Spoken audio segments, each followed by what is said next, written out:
Welcome to interesting. Interesting. So interesting. It's the moment in the dark when a match gets lit. Your brain starts thinking and it just won't quit. It's not loud, it's a whisper that chills the spine, where truth hides deep, hidden by design. Welcome to interesting. Interesting. Interesting, interesting, interesting, interesting. Not facts, not fiction, it's the realm in between, where answers are still questions and interesting. It's the glitch in the code, the flicker in the stream, the ghost in the machine, the wet to this dream. You feel it in your gut when the silence speaks, in the crack of the mask when the real one piece. It's the question that lingers, the itch in the brain that says, nah, that ain't right when they try to explain. Welcome to interesting. Interesting. Interesting, interesting, interesting, interesting. Yeah, they quit me saying it, now I'm famous. Sold a movie to Netflix trying to shame us. They took the money while I put you before everything. The worst thing you can say about me is interesting. I tasted both cold and cosmos, both north and south. Saw the sun circle while excuses ran out. Always honest and sometimes right, what a sight. I flew to the south and proved it wasn't a night. Flat earth shook, yeah, I watched them cry. Call me a shield cause I watched the sky. Babe gate, drone gate, no shoe print lies. Got the glow proof worth 3 bitcoins, right? I'm a truther who went on a trip, right back to facts. But it wasn't what the truthers wanted, so they attacked. From space to scams, from coast to kings. When you put a ripple in the comments, cause it's interesting. Welcome to interesting. Interesting. Interesting, interesting, interesting, interesting.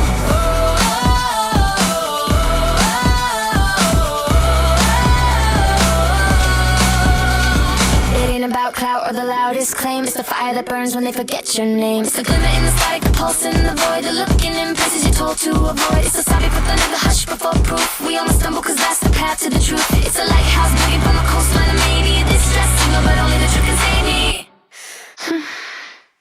Welcome to interesting. Interesting. Interesting. Interesting, interesting, interesting, interesting. Interesting, it's so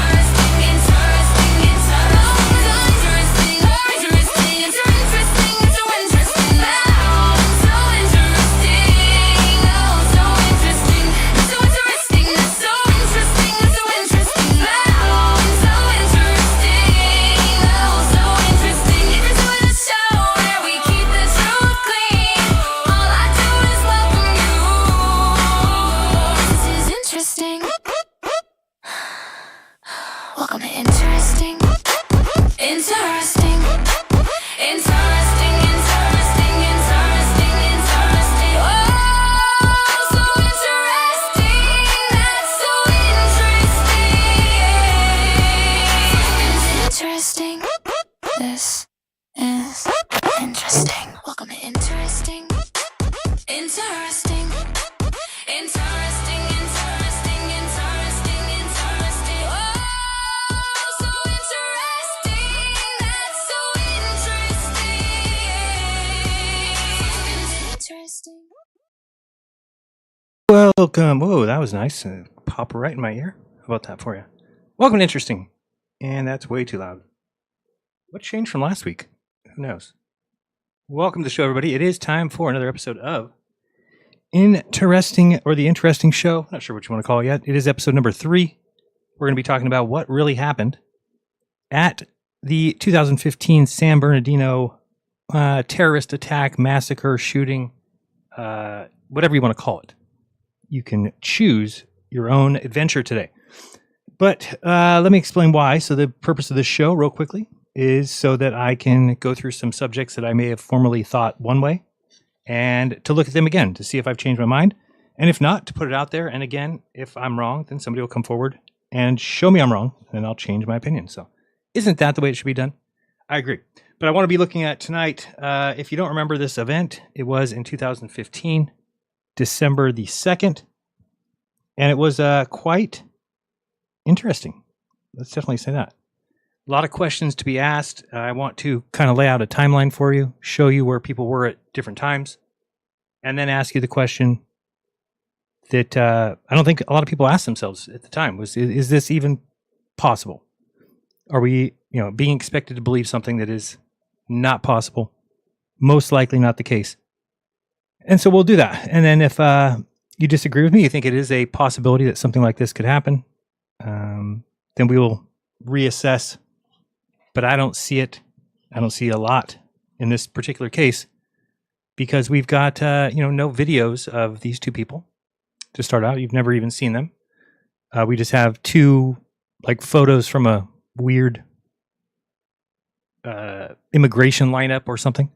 That's all you have. We don't have any chest cam footage from any police officer. We don't have any dash cam footage from any police officer. Everything's just missing. Just didn't use it in this particular case. And then we have one of the most implausible stories that has ever been told that you're supposed to believe. Now, let me make this clear before anybody gets ahead of themselves. I do not think that the people who are affected by this, meaning that they were killed or they were injured or they were maimed, I'm not saying anything about their particular event not happening.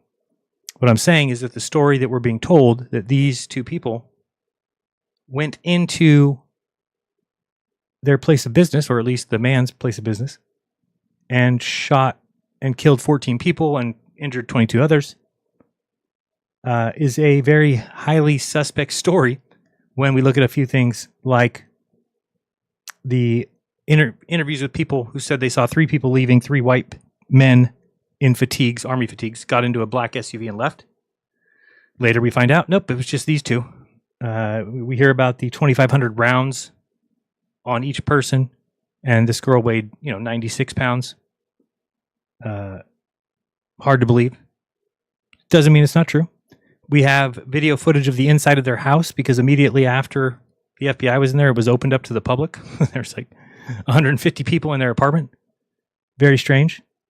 You can hear conversations with their employers or their employee friends, fellow employees, and their apartment manager and their neighbors who say, there's no way these people could ever do that. So there's only one person pretending or saying that these people did this. And it's a suspect idea when you look at the entire timeline, especially when you look at the final scene, which I'll call it. Many people might remember it is the picture you can kind of see in the background there of the car being shot up by police. That situation is and I'll present evidence tonight, that it is completely and totally implausible and impossible, or else it was the luckiest day in the history of all times and all days, which I highly doubt. Highly doubt that. So let us get started. It is interesting. It is an interesting show. I don't have the chat up. I'll bring that up. But again, the cool thing about this show is we do a after panel right now that's happening on the Jeranism show over on the Jeranism channel. And channel members can join that. It's $5 a month. Not a lot, but you get to go to those every Friday. And basically argue with me or agree with me based on what I present on Friday. So tonight will be, I'm sure some people will chime in and say, no, I disagree with you completely. I think it's a total plausible story and the timeline works out and makes sense. Or there'll be people saying, yeah, I've never understood this one. And they certainly don't seem to do much work in correcting our biases either. So let us talk about these two. Let's talk about the San Bernardino Massacre event. We're just asking questions. We are going to point out some anomalies, some time questions. I don't know what else you want to call it, because you certainly have some very interessante timelines, events, happenings, what have yous. Ladies and gentlemen, this is The Interesting Show. Let's get started. Welcome to Interesting Task. Welcome to Interesting Task. Welcome to Interesting. Interesting.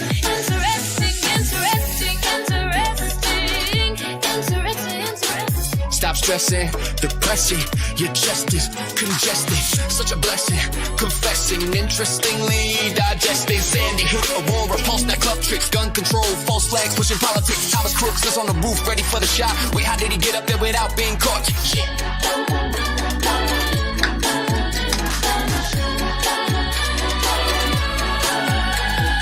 January 6th was a psyop, CA actors all around. gaslit on 9/11. How did building 7 come down? Shout out to Stoneman, Douglas, another rules. Fuck the MK Ultra asset impacting the crews. The Boston bombing finish line wasn't any fun. No, with that time Vegas at Rebellion 91. Memory Paddock, had kiss you through the cat. San Bernardino black SUV, where the fuck you at? Morning attack, you waited 6 hours, and then you went back? Nah, can't be different, was shot straight through the brain. Mark Kelly with the surgery to fly the shuttle. Hustle lame, Stonehenge, how'd you get the rock so high? With this brain pretty ease, so why the lie? Shout out to Charlie and Ashley, baby, too. Sucks that your children have to grow up without you. Welcome to interesting. Justin. Welcome to Interesting. Justin. We are Welcome to interesting. happy you're here. Not about we, just me. There's not really any other people that would be happy they're here, just me. But that should be good enough for you. We are in the interesting arena where the Boston Celtics won the championship, so way to go, Boston. And it's raining outside. Well, in the fictional world it is.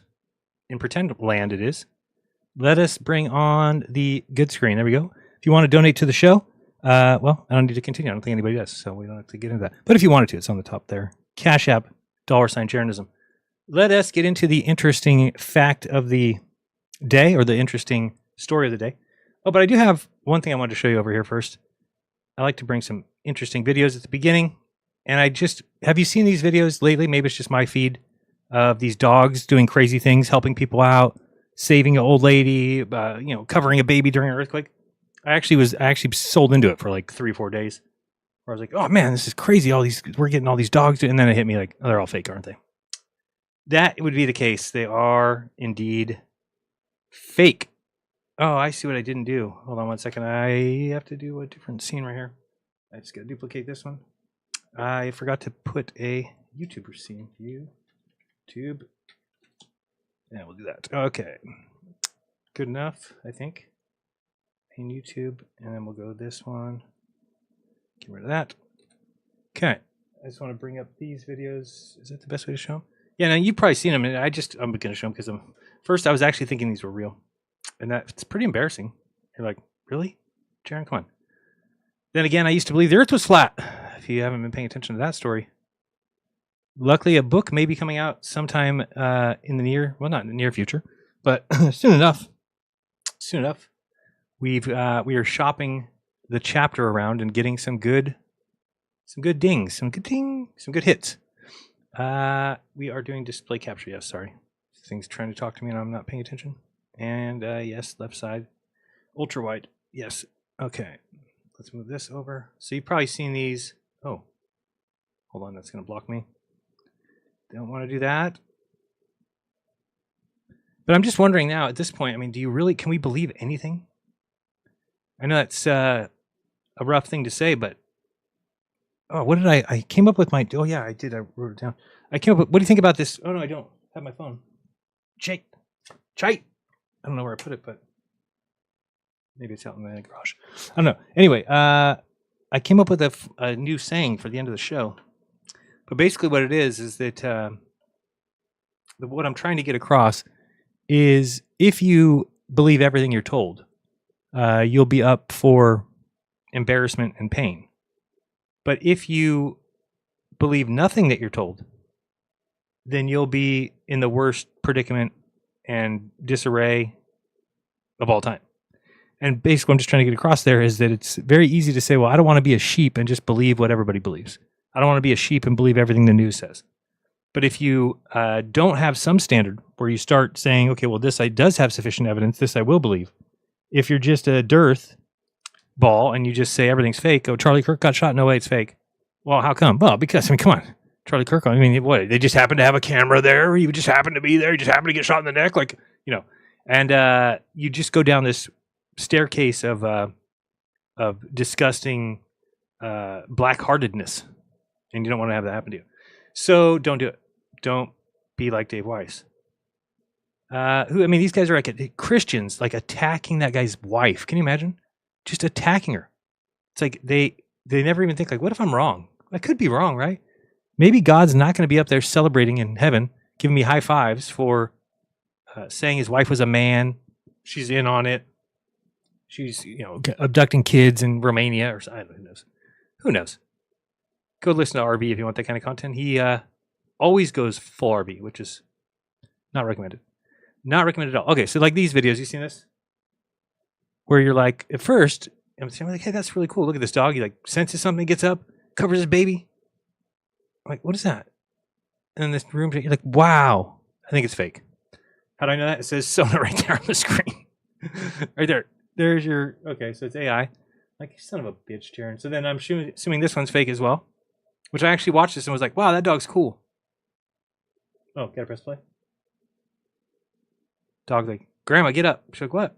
Why do you want me to get up for? What am I getting over here for? And then that's pretty good if it is AI. It is because it says something again. But I'm even arguing with its own watermark. It could be real. It could, even though it says AI on there, it could be real. Why not? I think that it's pretty hard to believe anything you see nowadays. That's the thing. Pretty hard. One thing that you're gonna have a hard time believing, I hate to tell you, is the story around San Bernardino. Let us get into it. See what you guys think. Okay. See what you guys think.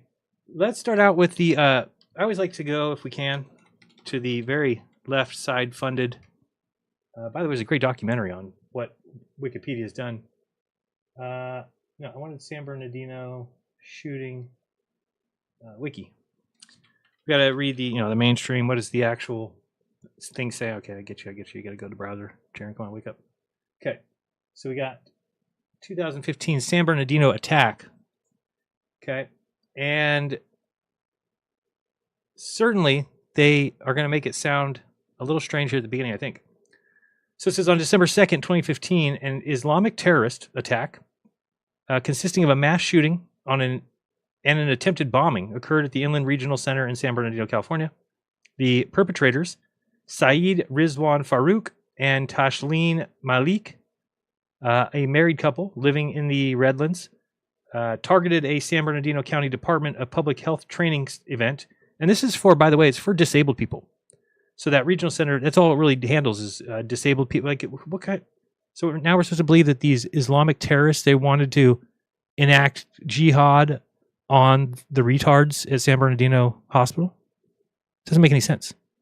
But let's continue. And a Christmas party of about 80 employees in a rented banquet room. 14 people were killed and 22 people were seriously injured. Farouk was a Muslim and an American-born citizen of Pakistani descent. What it means is he was born in Chicago, who worked as a health department employee. He was like an inspector. Malik was a Muslim and Pakistani-born green card holder. After the shooting, the couple fled in a rented Ford Expedition SUV. 4 hours later, note this, 4 hours later. Okay, let's think. Just think for a second. You just committed mass murder. You just shot up a regional center with 14 people dying. You've probably assumed much more of dead because you also injured 22 with rifles. You were shooting with a long gun. And then you got in your SUV and you guess where you drove home? You drove home. You drove to your house. And then you sat there and did nothing for 4 hours. And then you got in your car and you drove back to where you had been earlier in the day killing people. Because that is exactly what anybody would do in the world. Or is it in fact what nobody would do in the world? And yet that's what we're told to believe. Let's continue. After 4 hours later, police pursued their vehicle. Yeah, they just happened to see it on the road and then got behind it, and it happened to drive back exactly where you'll see, where they were ready for them to drive back to. It's an impossible story. I asked it, by the way, there's a poll going. The poll was what you believed about this event. I want to ask you at the end and see if I've swayed anybody to go from, wow, I thought that was a real event, but now Jaron's shown that, how could it be? Okay. Oh, it says they fled in the SUV. 4 hours later, police pursued their vehicle and killed them in a shootout, which also left 2 officers injured. According to the FBI's investigation, the perpetrators were homegrown violent extremists. Inspired by foreign terrorist groups, they were not directed by such groups and were not a part of any terrorist group or any cell or network. FBI investigators have said that the Farouk and Malik had become radicalized over several years prior to the attack, consuming poison on the internet and expressing a commitment to jihadism and martyrdom in private messages to each other. That's it. They've asked his sister, and she said there's no way he could have done this ever. It's not the same guy I grew up with. Farouk and Malik had traveled to Saudi Arabia in the years before the attack. The couple had amassed a large stockpile of weapons, ammunition, and bomb-making equipment in their home. Nobody's ever seen that. It's just a claim that was made because, again, if you're going to pin it on somebody, they're going to have weapons in the house. Then they've got this other person, some friend, had said that he had provided some support to get the weapons. The attack was the deadliest mass shooting in the United States since 2012's Sandy Hook Elementary School, and the deadliest terrorist attack to occur on U.S. soil since September 11th. It is the deadliest mass shooting in California since 1984, the McDonald's Massacre, which was a real event, by the way. You can actually see video of them walking through the restaurant. That was, maybe the last real one. It was surpassed by the. Sorry, I didn't mean to say that. It's the last real one. I don't know what I mean. It was surpassed by the Orlando nightclub shooting in June 2016. Okay, so again, the story starts here with Farouk and Malik left their 6-month-old daughter with Farouk's mother at their Redlands home the morning of the attack, saying that they were going to a doctor's appointment. Okay, so, again, if you're a parent, we're not jihadists. We don't know how they think, but just here's our baby. We're about to go commit a bunch of murders that we didn't tell anybody about. We didn't prep anything. We just this is our way out. We're just going to shoot and die and leave our baby here with you, Mom. You'll be fine. Farouk, a health inspector for the San Bernardino County Public Health, attended a department event at a banquet room. The event began as a semi-annual all-staff meeting and training and was in the process of transitioning into a department holiday party or luncheon when the shooting began. So the story is that he was there at 8:30 in the morning or 8 o'clock in the morning for this event. And then right at about 15 minutes to 11, he left the meeting. One person noticed he left. And then he came back. Well, he never came back technically. The people in the fatigues with the guns came back. And they pinned it on him because he wasn't there. Not pinned it on him. That's who somebody reported was the killer. The weird thing about that is, again, his wife was with him. So that means that he took his wife with him and she sat in the car from 8 until 11:30. Or 8 until 10:45. Because she wasn't at the meeting. She wasn't at the banquet. But she did supposedly come back and murder everybody shortly after. Farouk arrived at the department event at about 8:30. Sorry, I said 8:30. And left midway through it at around 10:30, leaving a backpack atop a table. Coworkers reported that Farouk had been quiet for the duration of the event. They say he's always quiet. And that he had been looking at his phone before his departure. He looked at his phone? Oh, man, before he left? Oh, geez, it's got to be up to something. He posed for photos with other coworkers. Okay. Shortly before 11. So I'm going to show you a video here because I think I do a good job of showing. I'm going to get it from here. I do a good job of showing you the absurdity of what went on that day and how, who's the only person I've heard, the only person who questioned it, if I have that video here, is Megyn Kelly. You can see her kind of scratching her head. She's like asking the question, well, wait, how did it get back to, how did they come back to where? Because it's absurd. Breaking right now, just as we were starting this broadcast, Adam Housley got a hold of exclusive video showing the earlier shootout between police and the suspects. This is the first time we are seeing it. We go live now to Adam, live in San Bernardino with that exclusive. Adam? Yeah, Megan, I'm going to set all this up for you, too, and give you a little bit more about what Peter King and you were just speaking of, about the names that are being thrown around. I just got off the phone with law enforcement. They tell me one reason why it's being handled very delicately, is because they can't get inside that SUV still. They do believe it's potentially booby-trapped or has explosive devices. They do believe there's more information about the suspects inside, but those names being thrown around potentially could lead them down the path as alluded to in that press conference. So they're being very delicate with this precisely because of the names they believe could be on these suspects. Meantime, where these suspects were shot or where it began was just behind me. I'm going to step away, and then we'll go to that video. About 150 yards down from where I'm standing, we were there earlier. There was glass on the street. That's where the first the shooting began. The back window was shot out of the SUV. Went about 100 feet further. That's where the first main shootout happened, where they went back and forth, trading gunfire between authorities and the suspects. Then they went through the stoplight, and that's where it came to an end, where they were shot and killed. The video you're going to see now is from David. David, I interviewed earlier today. He was in the location, basically right where the second shootout happened. So 3 locations about 100 yards apart between the two, or between the 3. He was right there. Here comes the video. Take a look. It's the first time it's been seen anywhere. All this part of San Bernardino, this is what's going on. We still got all this stuff going on. Oh, they're after somebody. Oh,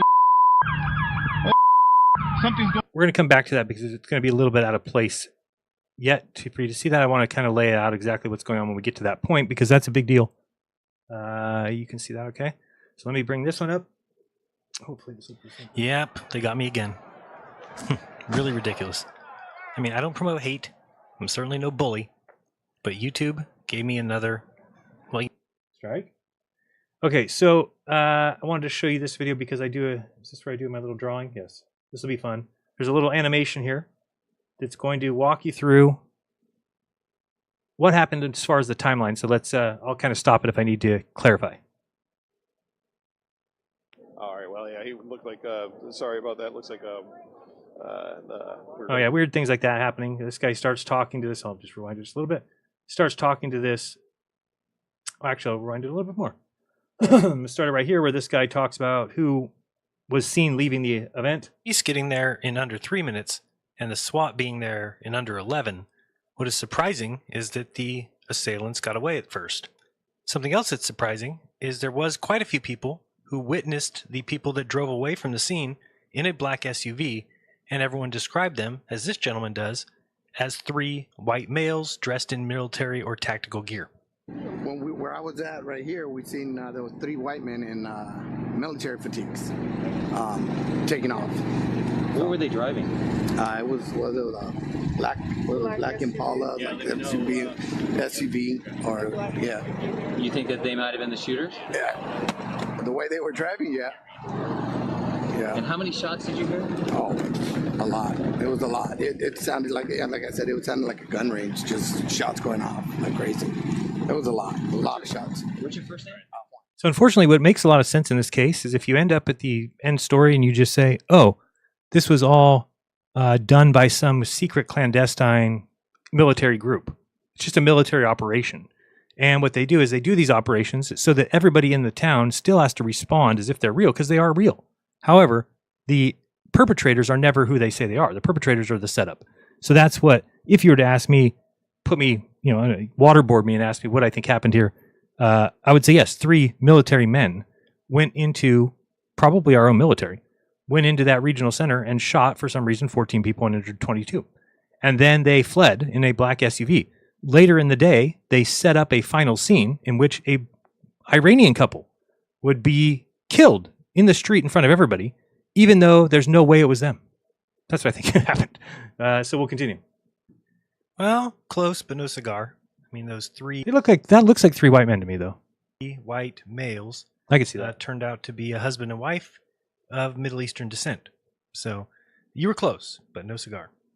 I mean, to be fair, though, to be completely fair, and you'll see somebody at San Bernardino getting ready to talk to a reporter before watch this guy get in trouble. Police officer comes over and tells him he's not allowed to talk to him. Let's see. Let's go back to Chip. It looks like something's going on here. Chip? Gentlemen, what's your name, sir? Johnny. Johnny, kind of tell me what did you see? What happened in there today? Oh, I'm sorry. Can you tell us? All right. Well, yeah, he looked like. Sorry about that. Looks like we were going to try to get some information from that gentleman, but as you saw, somebody told him not to talk to us. So. Yeah. Again, that's kind of the situation it's been with the people as we were talking earlier, trying to. All right, you're about to see the timeline. Let's go through the What's going timeline. on here? See what happened in there today. And so we can all clearly see that getting interviews with quality witnesses isn't as easy as one might think. So now you'll see the summary, and So I'll just kind of narrate this right now. So you'll see that this is the regional center there in San Bernardino. You'll notice that Farouk and his wife are at this time shooting up the regional center. They somehow went out to their car. He got his wife. They geared up. They then went inside with military fatigues on and started shooting like crazy. In less than 3 minutes after the shooting began, we're going to see that the cops arrive. You'll notice that as the police arrive, here's the little police car down here, they just happened to miraculously miss Farouk and his wife because the timeline says that they got there at the same time, but yet they never saw any black SUV. So the black SUV has to leave basically at the same time as the police car gets there. That's definitely plausible. We'll give it that. So there's the police car arriving, looking for these guys. They can't find them because they just went out the other exit. Let's continue now. So that black SUV decided to then go home. So it drove down Tippecanoe, which is the off-ramp from the major freeway there. It then jumped onto the freeway and drove 15 minutes to the house that they rented in the Redlands. So you'll see here, coming along here in a second, will be the SUV. There it is, after they've committed these horrendous crimes, killing people with long guns, dropping bombs or leaving bombs to be blown up later. And they drive all the way out to their home in the Redlands. Now, this already is a problem because anybody should know that if anybody ever committed an act like this, they would be getting out of Dodge. Okay? They would be, especially if you just did it to your employees, so anybody who survived is going to know who you were. So they're going to say, oh, as soon as they ask anybody, hey, who was this? They're going to say, it was that guy Farouk. He was here in the morning and then he left with a backpack on the table. It's got bombs in it. So they're going to go and they're going to get them from their house and arrest them and kill them or whatever, throw them in jail. You would be traveling to Mexico. You would be switching vehicles. You would be doing anything other than sitting at your house for 4 hours. But that's what we say or told what happens. So you'll see here, the car comes, it parks at the house where it now stays. This happened, by the way, the shooting happened at 11 a.m., between 11 and 11:04 a.m. And by 11:30, they're already starting to clear rooms out of the regional center. The black SUV is sitting at the house. And we just go about our day, okay? So here's what happened in the strange aftermath of this. Is on these streets over here by East San Bernardino Avenue, they created a helm, if you want to call it that. They created a meeting point for police. And the police that met there were the SWAT team and the Bearcat drivers and the Bearcat operators, and they all were there gathering together at this location. Why? Nobody knows.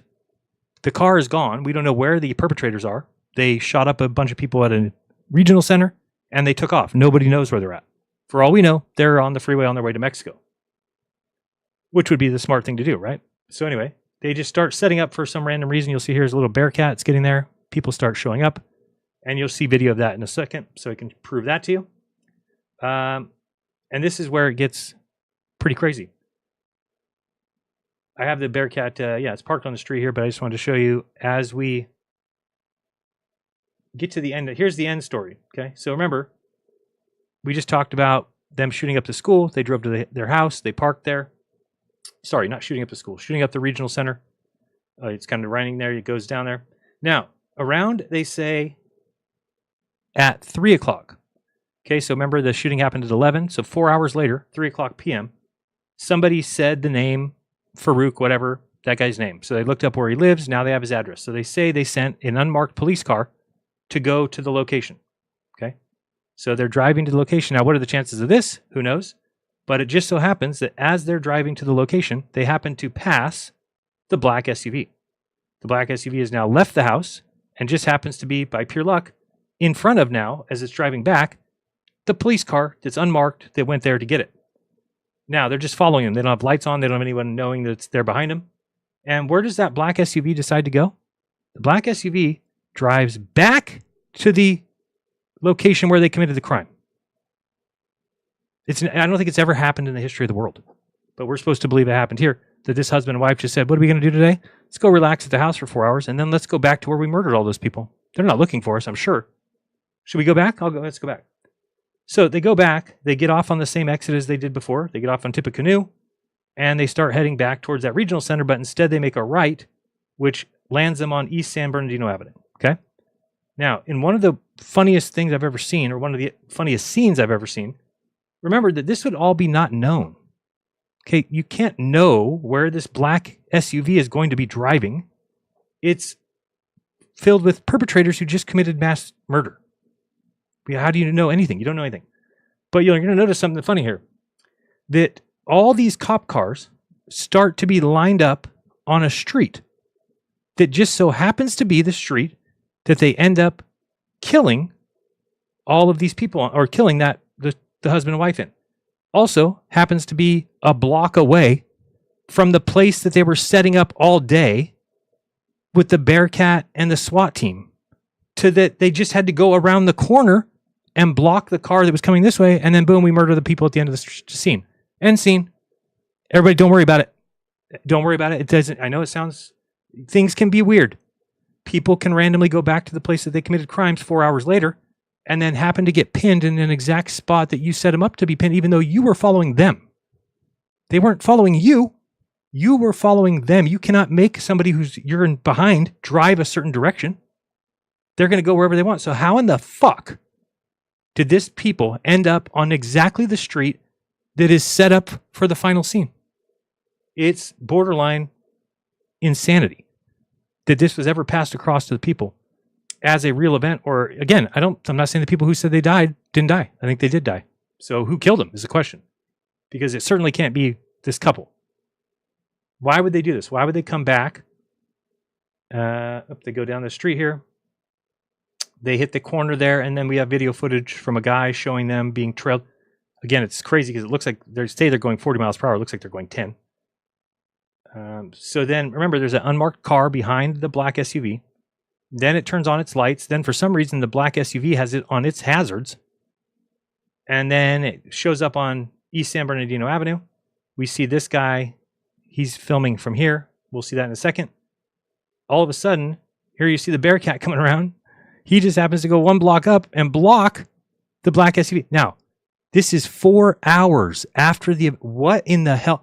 Can you imagine being so lucky that you set up a SUV? I mean, you set up a Bearcat and a SWAT team. Say, everybody gather here. What for, boss? We don't know. But what are we doing here? We don't know. Shouldn't we be looking for the murderers? Yeah, but we have a feeling that maybe they're going to come back. We don't know. But sometimes they do just show up a block over from here. I think you guys should just hang out here. Just hang out here for 4 hours. Maybe by some stroke of luck, in 4 hours, you'll only need to go one block. So I would just say just set up here. This is my guess. Might have to go down to Mexico to get them. Or we could go one block. We don't know. So this is just lining up so you can see the streets because it's insanity. Richardson is this street here. This is where I'll show you, where all these people were lining up and waiting for hours and hours and hours and hours. For what? Nobody knows. It just so happens that the final scene took place on the yellow line, in which case everybody who was parked on the green line got to be there and got to be involved in the action. Pretty cool. But it's also not that cool in the fact that it's impossible to have happened. What are we supposed to believe? That this is the luckiest police chief of all time? He just said, go set up over here. We don't know what's going to happen, but maybe we'll try and, from behind, we'll drive them onto East San Bernardino Avenue. We'll get them to go the way we want them to go. That's how chases work. Of course, it's not how chases work. Let's look at a couple things so you can see some video. This is starting out here. Going to be taking place on Richardson in the hours before that final scene. So when I said that they're all getting together, they're all meeting. This is the SWAT teams gathering around here for hours. Now, here's the other thing. The only reason that we know that this even took place is because of all the citizen journalists who are standing there filming what's going on. Otherwise, you wouldn't know that this is happening. So to anybody who... Oh, do I show that? I wanted to show you one. Where did I see that? Let me check one thing. I want to look at something. Just one thing here. I had a paper. I don't remember where it was from. So you'll see all these cops are getting ready. That is on Richardson. Again, when you watch the car come down the street, it's being chased by the cops. It just got there. Yet all of these people are waiting on that street. And I don't know why nobody else can talk about it, or why we're not allowed to say, hey, can you guys just admit that you set up an event in San Bernardino? That it was a a drill. And actually, again, if you go to the Wikipedia and you'll get it, notice this is something that you'll notice in a lot of these events where people call them fake. Right here, look at this. Some initially mistook. Can you see this? Sorry, I never can see if he's. Yeah. Some initially mistook the attack as an active shooter drill. Some previous such drills had taken place in the same banquet room. Oh, okay. So they had drills before in the same banquet room, but and then so then if you look up the SWAT. Okay, here we go.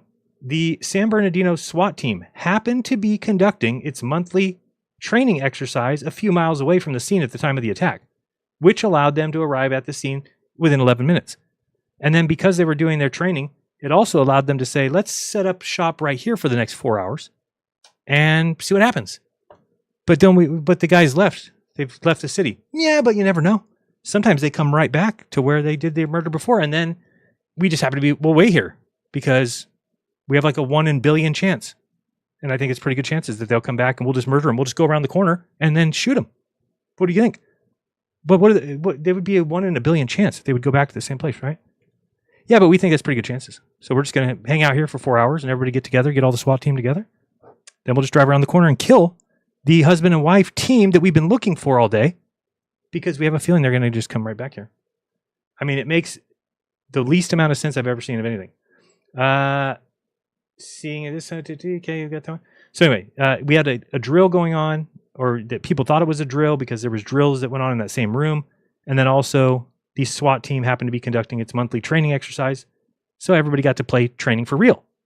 Kind of reminds you of, I don't know, 9/11, which happened to be another training exercise day where all of a sudden they say, oh, what? It's real. What do we know? Oh, surprise.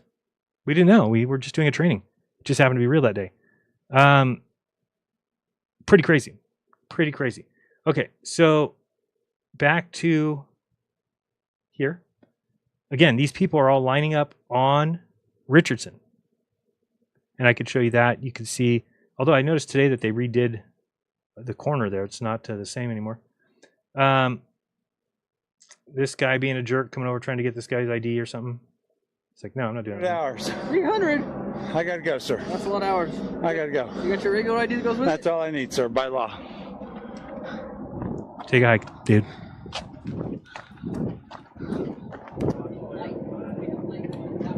So again, this is, if you can look at the sky, you can tell it's probably late afternoon, maybe 2 or 3, probably about 3. All these people are just standing around by these SWAT teams, by these SWAT vehicles. Imagine their luck that in just minutes, they're going to find out that the black SUV is 1 block away. They need only go around the block to block him. It is the dumbest story I've ever seen. And I want somebody to step forward and say, no, this makes sense, Jaron. What you don't understand is that it was their training day. So they just picked a location and they were training. And then, yeah, man, the husband and wife, they came back and just happened to end up on that street. Where else would they have gone? I don't know. Anywhere in the world other than back to where they came from. They didn't even know, supposedly, that they were being followed by the white unmarked car. So why did they drive back to where they... What would they possibly have been doing? It makes 0 sense at all. Bearcat's coming back. It's going to point in a southeasterly direction. So one light south, one light east. I'll also show you helicopter footage where clearly the guy knows ahead of time where the final scene will be because he says, East San Bernardino Avenue. Can we go ahead with that? Oh, no? Okay, no. And then he goes about telling some other story about what's going on, and then they pretend like they're going somewhere, and then they go, well, oh, we're over here on, I believe it's East San Bernardino Avenue. Yeah, you were already told. You were already told. We heard you. We can hear you. You said East San Bernardino Avenue. Can we go ahead with that? Oh, no? Okay. Then you pretended that you stumbled upon the scene, and it was, of course, 20 seconds too late. Didn't get to see anything because you guys got there late. Like, you pretend you couldn't see you're up above the city. You didn't see that there was hundreds of police cars chasing a car? Oh, we're looking over here at these 3 cars on the freeway. We can't see any. Oh, we just haven't. Then there's all these people. And oh my God, as we got to the case and look at these people have been shot in the street. Good helicopter work. Excellent helicopter work. I'll show you that. Again, these guys are just getting ready for what? They're in no rush. They're just standing around, and then they get the call, guys, go around the corner. We're going to pin them in. Really? What if they make a right turn and then go some other direction? No, don't worry about that. They stay on only the roads we tell them to stay on. We're just going to drive down East San Bernardino. You guys come around the back. We'll kill them. Interesting. Interesting.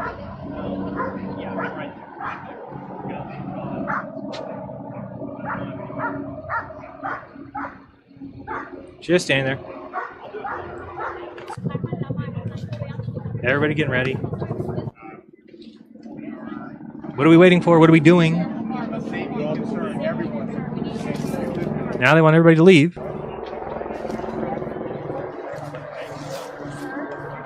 I love these guys too. You know what they said? They said, we're on this person's lawn. It's private property. Get the fuck out. That's what they said. We ain't going nowhere. We're on these people's property. Get out of here. They're on private property, though. They're on private property. This lady's face. The laws are what I know, but the Yeah, laws we're just are trying what to they are do. protect everybody. Yeah, but we're just trying to do stuff here. Hey guys, we want you to be safe. We do. What? But we have a drill coming up here. We're going to go murder some people a block over. Just wait. It's happening. It's coming in a few minutes. What would have happened if nothing happened? If those guys would have gone to Mexico, these guys would just be standing around all day at the SWAT vehicle for no reason? We deploy a dog. Okay. Oh, going to deploy the dog. What else you guys do? We got that. Oh, yeah. We Deploy got the it. dog. Okay. I'd be more concerned with the bad guy than I would our safety. I'm not worried about that dog. She's tough guy. I'm not worried about that dog. And you can also say all the helicopters, they're all above, why are they all gathering around these places? And they pretend like they're like clearing the area here. They're going like, but there's nothing here. It's just a I'd school. have been closer to action than this. They're just all standing around. Remember, the two people went home. They went home. They're sitting at home.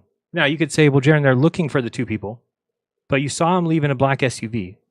So now you're just going through the city streets close by where they were and clearing houses. Okay, I'll give you that. Even though we see you not move, you're on the same Richardson all day. Now, you'll notice that they're like blocking off this street for some reason. Why would you be blocking off East San Bernardino Avenue? Imagine if later in the day, it just so happens that we murder somebody on East San Bernardino Avenue after they blocked that street off. Wouldn't that be weird? Seems like it would be a setup, doesn't it? It doesn't seem like it would be like some sort of play.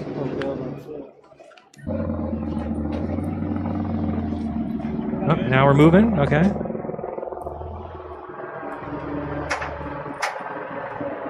Like this guy, you're telling me this guy's not getting to play war games today? He's going to get to do war games today. We're setting up a final scene where we're going to kill some Arabs over on the street next to us. It's going to be fun. Amen. Modern warfare, modern duty, or whatever.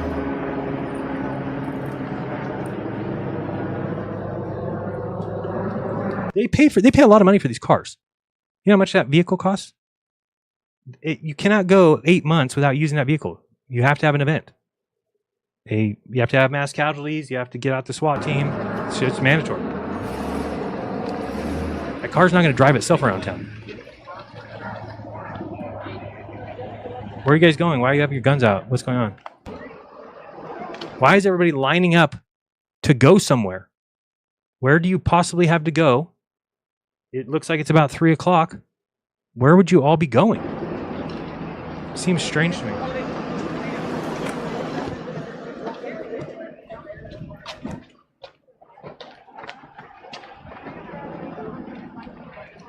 Oh, everybody jump on this truck.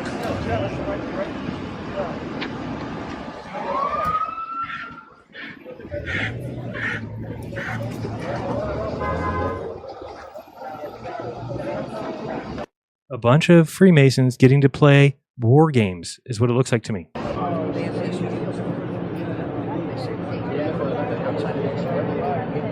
Again, everybody sitting on Richardson for no reason. Let me show you real quick just so you can see where we're at with this. If we go to...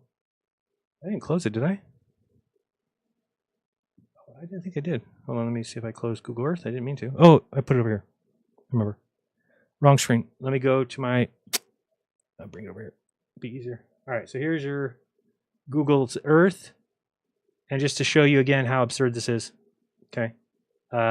Here's the medical center where the car left and drove to its house in the Redlands. Okay. It sat there for 4 hours. Then we have these things taking place. We have everybody getting ready here on Richardson. Okay.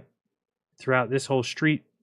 Basically, you see them right about here by this L-shaped building right here. So you got these kind of, they look like houses, but they're like churches. Okay, so that's where we see them. And if you go here, we're going to see a video from this particular spot. Somebody's filming, shooting this way. And then this is the corner here. But what you're going to see is, here comes the car. And remember, this is a, where is Tippecanoe? I always forget, is it here? Yeah. So this is Tippecanoe here. So you come up this Tippecanoe, and they just happen to turn right on East San Bernardino. We don't know why. Then they head down East San Bernardino, where there's a car following them. There's actually hundreds of cars following them. When they pass here, there's already cars lined up here, and there's already cars lined up here. And as they get down here, the Bearcat, by this time, has gone around and is now positioned here for the perfect final scene at the end of this movie. Because anybody who has any connection with real life knows that's not possible. How could it be possible that the guys are warming up here? They don't know why. We're just getting ready here. We're doing SWAT stuff here. Everybody get ready. Everybody line up your police cars on this Richardson Street for some reason. Everybody line up here, because you never know. These people over here might just decide to come back. And if they come back, chances are they're going to end up on magically East San Bernardino Avenue. They just magically end up there, and then we'll kill them right here. Magically, we'll have our SWAT team come around this side. Yeah, but how do you know they're going to... What if they turn down this street? Where would the SWAT team go then? What if they turn down this street? Then where would the SWAT team go? How about this one? Well, we just want them to get close. And then once we get them close, we snap them in there. It's our brilliant... How did you get them to go back? Well, we chased them, see? We got in the car, this white car, and we chased their black SUV back. You chased them back. How did you make them take that exit? You think they would just keep going.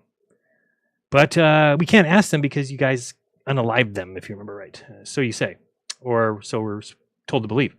So, yeah, this part here is these guys all waiting on Richardson, which is here. So if we drop down in here, just so you can see it's the same spot. Where's my person? Icon, we'll get down in here on Richardson. Okay, so this is one block up. You actually saw cars parked like here blocking this, but you were actually seeing over here. They're about, where's that here? And looking down this way. And then this over here is the past here. So this is what I was saying, that they took out that, this is all new here. This, whatever this is, school or something. Because you can actually, those people were standing behind this person's railing. Okay. So that's where those people were standing when the cops were talking to him. And this used to be the L-shaped building. This is new, this school here. But it is Richardson. Let's go back to the video. And you can actually see, oh, I think it even showed, there was like a view of the, yeah, I think they were showing like a view here and you could see this mountain perfectly. Same thing, let's see. Nope, up to where we were on this one. There we go.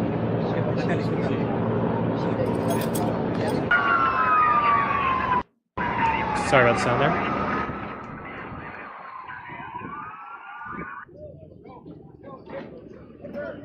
So now they just got told to go. Everybody jumps on the truck.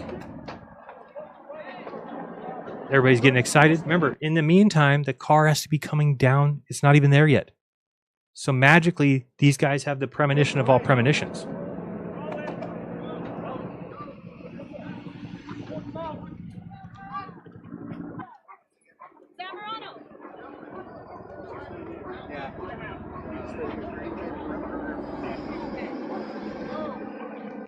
Move forward a little bit here.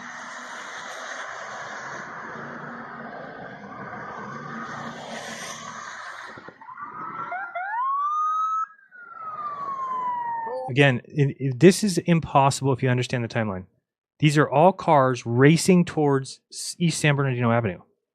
But remember, the amount of time that the black SUV would have been on East San Bernardino would be very short. I think I did the calculation before. It was like 1 minute and 11 seconds. Total time that it was on that street. Yet all these cars know to go there. They're all heading there. It was like a big production.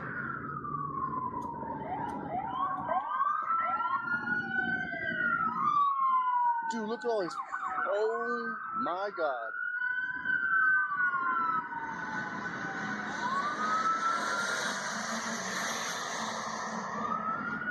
So that's the SWAT vehicle. It's going to make a right and go up and around to catch the car magically. There it goes, making a right. Dude, he's right there.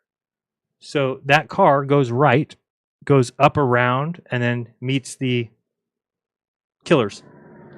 You'll see here in a second. Of course, the helicopters I told you about that pretend like they're in the wrong part of town. It's insane. All these cops are fucking crazy.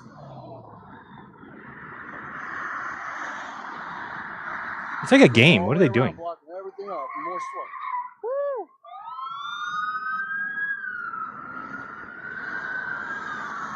It's like a game.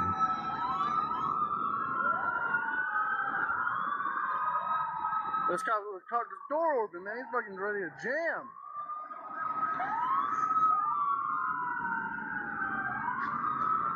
There's one too, man.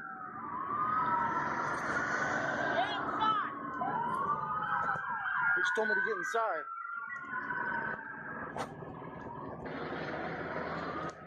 Hey, dude. Yeah, Michelle said they just found him at Target, dude. So again, after the couple went and stayed at the house for a few hours, and then were passed by the So this unmarked is the video from the guy that I told you about sitting. Oops, wait, a little too far. So there's a guy who was getting off work or something and saw the black SUV go by him, which would have been, let's get there a little bit forward, a little further.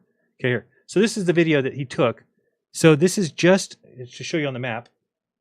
Again, just so you can see how short of a time they were on. Don't put me way over here. Get back up there. All right, so they were, he is here, okay, and he's filming from about this location here, looking across the street. So he's standing about here. Oh, good, we'll put ourselves down. There he is. Okay, so he's standing like this. He's watching, and it's maybe a little bit further down here because you can actually see these trees. So he's watching the black SUV basically come down the same street that this red car is on, and watching it go down that way. Okay, but watch the speed, first of all. Remember, this is a high-speed chase that they're chasing them, supposedly. Oops. Okay, there we go. So let's, first of all, I've always wondered why they would have their hazard on. That just doesn't seem like something perpetrators would do. Hey, babe, before you shoot those cops, can you turn on the hazard lights? Thanks. Turn on the hazards. Appreciate it. So here he comes. So there just that car. We're just watching. He's coming down the street. They're not moving very fast. Look how slow that's going. Extremely slow. Hazards on. Then they run because they say that glass broke. They heard a gunshot. Supposedly they say they shot out the back window. He's kind of stressed. Okay, okay, now we just see cars going down that direction. That's basically the only video he took from that location. And then they're talking to him later here. I always thought this was funny here at the end. I had it in the beginning of one of my videos because this guy tells him to not talk about that. Watch, he taps him like, no, we don't do that. By the reporter Nope. to the guy David telling the story. Very interesting.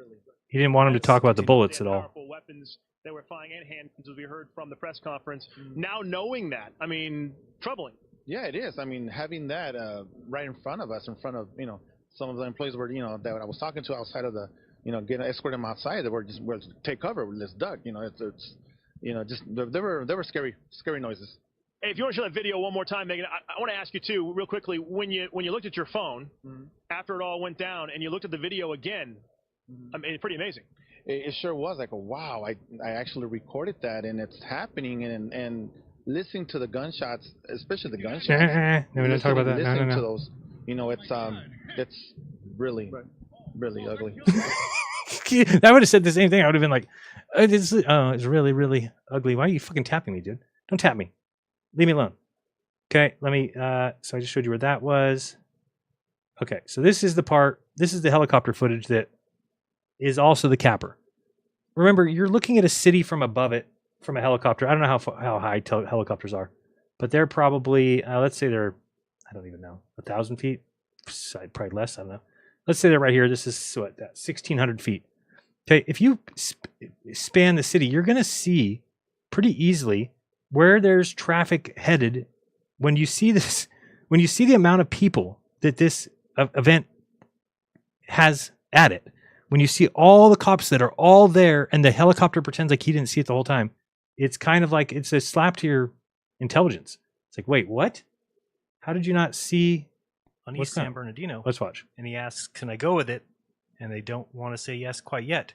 And yeah, that's another thing. Is he already knows, he says, oh, East San Bernardino, can I run with that? And he gets told no. 4 or 5 minutes later, they find out, now you can go to East San Bernardino. So they had the final scene already selected and had told people about it. Attention. That would be answering why all the cars were lined up on Richardson, why the helicopter knew about the final place before they did. Let's enjoy. We'll now listen to this helicopter footage. Okay, tilt up, push in, pan left. We're looking, Jay. We see the helicopter.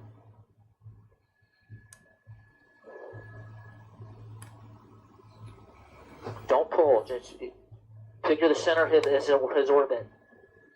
We're not seeing it, Jay. We're looking. You got a better street? Listen. Stay on that helicopter so we can see Tracy. Eastbound San Bernardino Avenue. Okay, come back this way. Eastbound San Bernardino. Can I go with that? Okay. So he's already been told East San Bernardino Avenue, which this is way before the final scene takes place there. And then he says, can I go with that? Okay. Meaning no. And now watch what happens after that. Could this be it? No, that's something different. I don't know what that is. Is it? It's still going though, right? This might be it though, Jay. By the way, this is nothing. I don't know if this is like set up as a decoy so that this helicopter would be stuck doing something else. It's just like an accident. Somebody's groceries fell out of their car and then they put some guy on the ground for some reason. But it has nothing to do with the terrorist attack. It almost seems like it is used as a distraction. I don't know, but this looks like something happened here. Are you hearing it still going?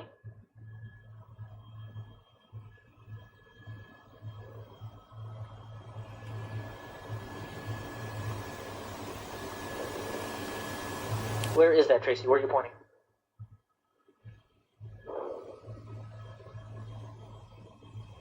Okay.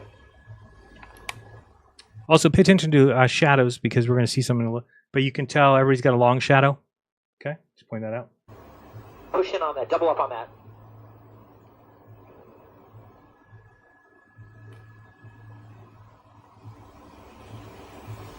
Come to us. I got to go back and check my notes. I think I remember this being the guy on the ground is a police officer. Like it was set up. He's not a perpetrator. He's like they're doing an act. Give me that. Give me that.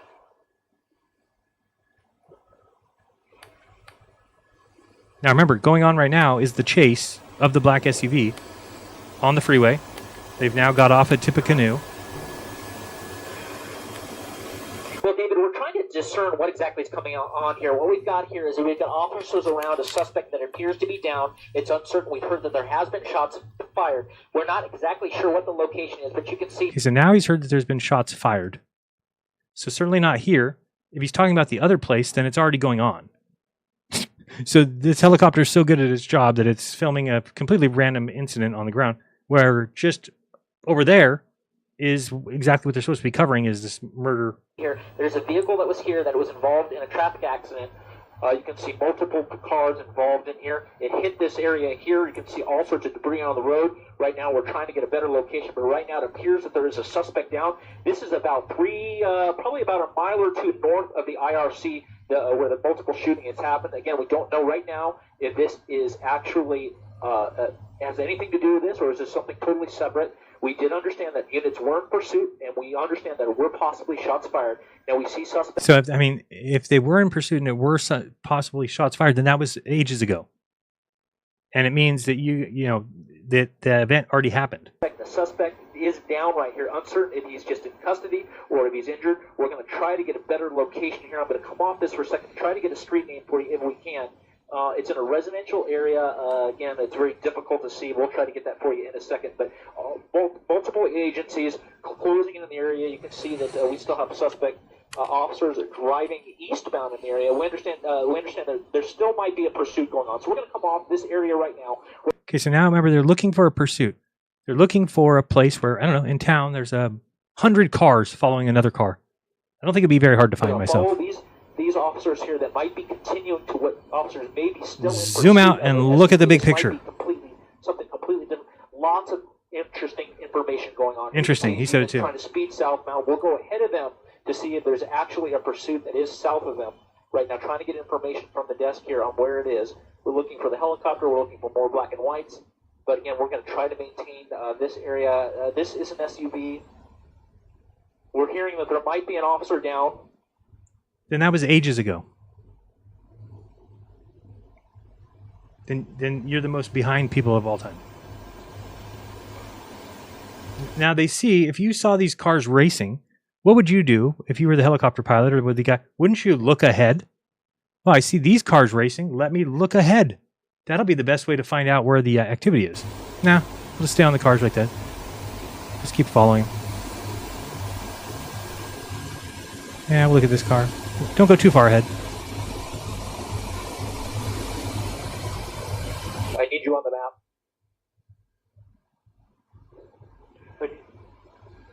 Eastbound San Bernardino Avenue.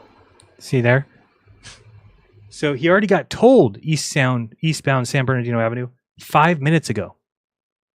Yet it's absolutely impossible that the car would have been on that street. So magic. Now that they know East San Bernardino Avenue, you would think that they would try and catch up or not just follow the line of cars on their way to East San Bernardino Avenue. He already said it's on East San Bernardino Avenue. Now he's just watching this intersection. That's the best way. Oh, East San Bernardino? I'm going to watch this intersection then. Right here. Just watch this one. It's the best way to get there. And now you'll start to see where things pick up and they get kicked into play. And now it's our final scene. Let's go. Even though he already said people were shots fired, all kinds of things. And who's he talking to in his headpiece? Okay. Okay. Now watch him start to get excited. Like it's action time. 7 o'clock news. 4 o'clock news. Get ready. Even though you've already been told what street it's going to be on. Pretend like you don't know. By the way, when he sees these cars all racing on the street, he says, I think we're on East San Bernardino Avenue. Maybe. Maybe since we've been told twice now that's where we're going.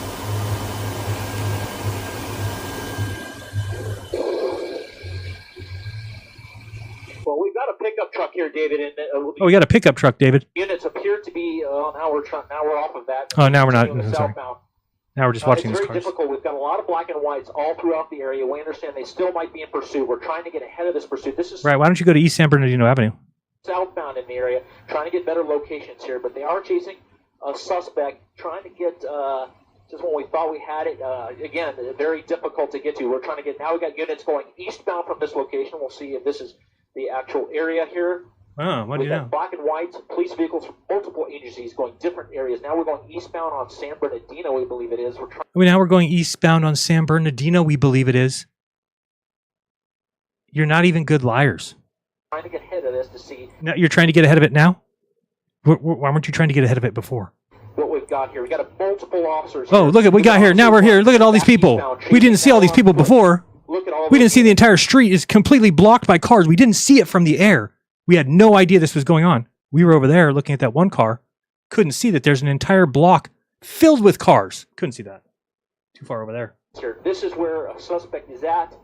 They've got units here. Ah, we just missed it. Thrown out, and now we've got the vehicle here. We've got the suspect. Okay, that's kind of. The suspect's down. He's down right there. He's down right there. I mean, I never understood what is this position here that they want me to believe that this guy is in.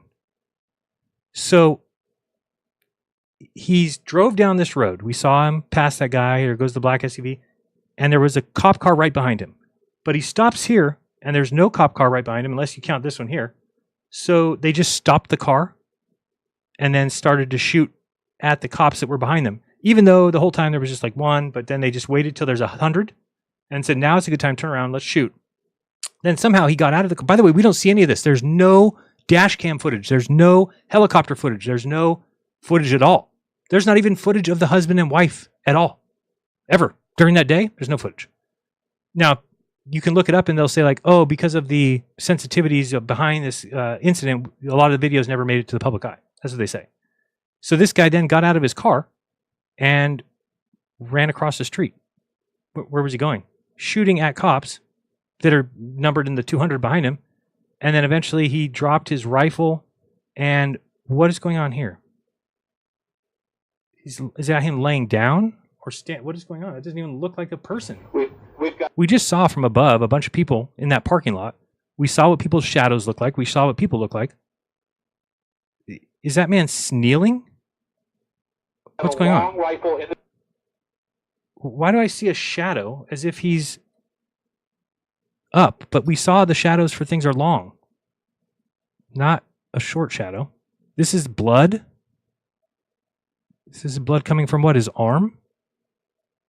The street, you can see that there is blood. There's been officer. The suspect is down. That doesn't look like a person. Right now, that's going to be as wide as we're going to get it. But you can see there's a black SUV in the center of the vehicle. We know about the black SUV. For you in a second. This is on a east-west street right here. You can see officers with long guns here, all pointing down, eastbound down this street, which we'll get for a second. Again, a black SUV, uncertain if this is the suspect. You can see tactical teams moving up the sidewalk. You're uncertain if that's the suspect? For positions of advantage right now. Again, the suspect is down. They don't know if additional suspects are in that car. That's where you see those tactical teams moving eastbound, and we're going to come over here, moving eastbound up the sidewalk, trying to find a position of advantage. We're going to come back out. That scene that we showed you earlier, again, that might have been the scene where we have, again, not confirmed right now, but there is a possible officer injured that has not been confirmed. No, they're talking about supposedly the guy that was, I think, in this car got shot in the leg or something. We saw several officers standing over that downed person who looked as if they were wearing a bulletproof vest down there. But you can see that black SUV, and just to the driver's side, on the north side of that street, there is a suspect. I have a hard time believing that even looks like a person. Looks right next to him. Looks like to be. I don't want to get too close. What do you know? You know, another thing I've never seen. So, again, once you understand the timeline of how this works, we have a couple more videos to watch, but you then start to say, wait a second, how is any of that possible? Is it just a lack of planning? I mean, I don't get it. And now we'll listen to Megyn Kelly. I know we were going to listen to her earlier, but... Breaking right now, just as we were starting this broadcast, Adam Housley got a hold of exclusive video. Close the gate, close the gate. Now, when she just heard what we just heard, she has the same question. She's going to be like, wait, how did the car get back to the... Doesn't make any sense. Okay, so that was at 3:07 local time, 6:07 Eastern this evening for you guys, afternoon for us. David Espinoza was the employee who was there, Megan. You're looking at the live look down there now, and they have it obviously surrounded by all sorts of, not only SWAT team is there, but the bomb team as well, because they're having to actually take a look at what's inside that SUV. There are concerns. That guy's on coke for sure. Inside. I'm told they have not yet reached the inside of the SUV. Obviously, a very delicate situation there, but you can see the chaos. We're about a mile and a half from where the murders took place. That factory where David Espinoza worked was being shut down. The workers were going home. People here in San Bernardino were basically hunkering down or going home. The business day was ending.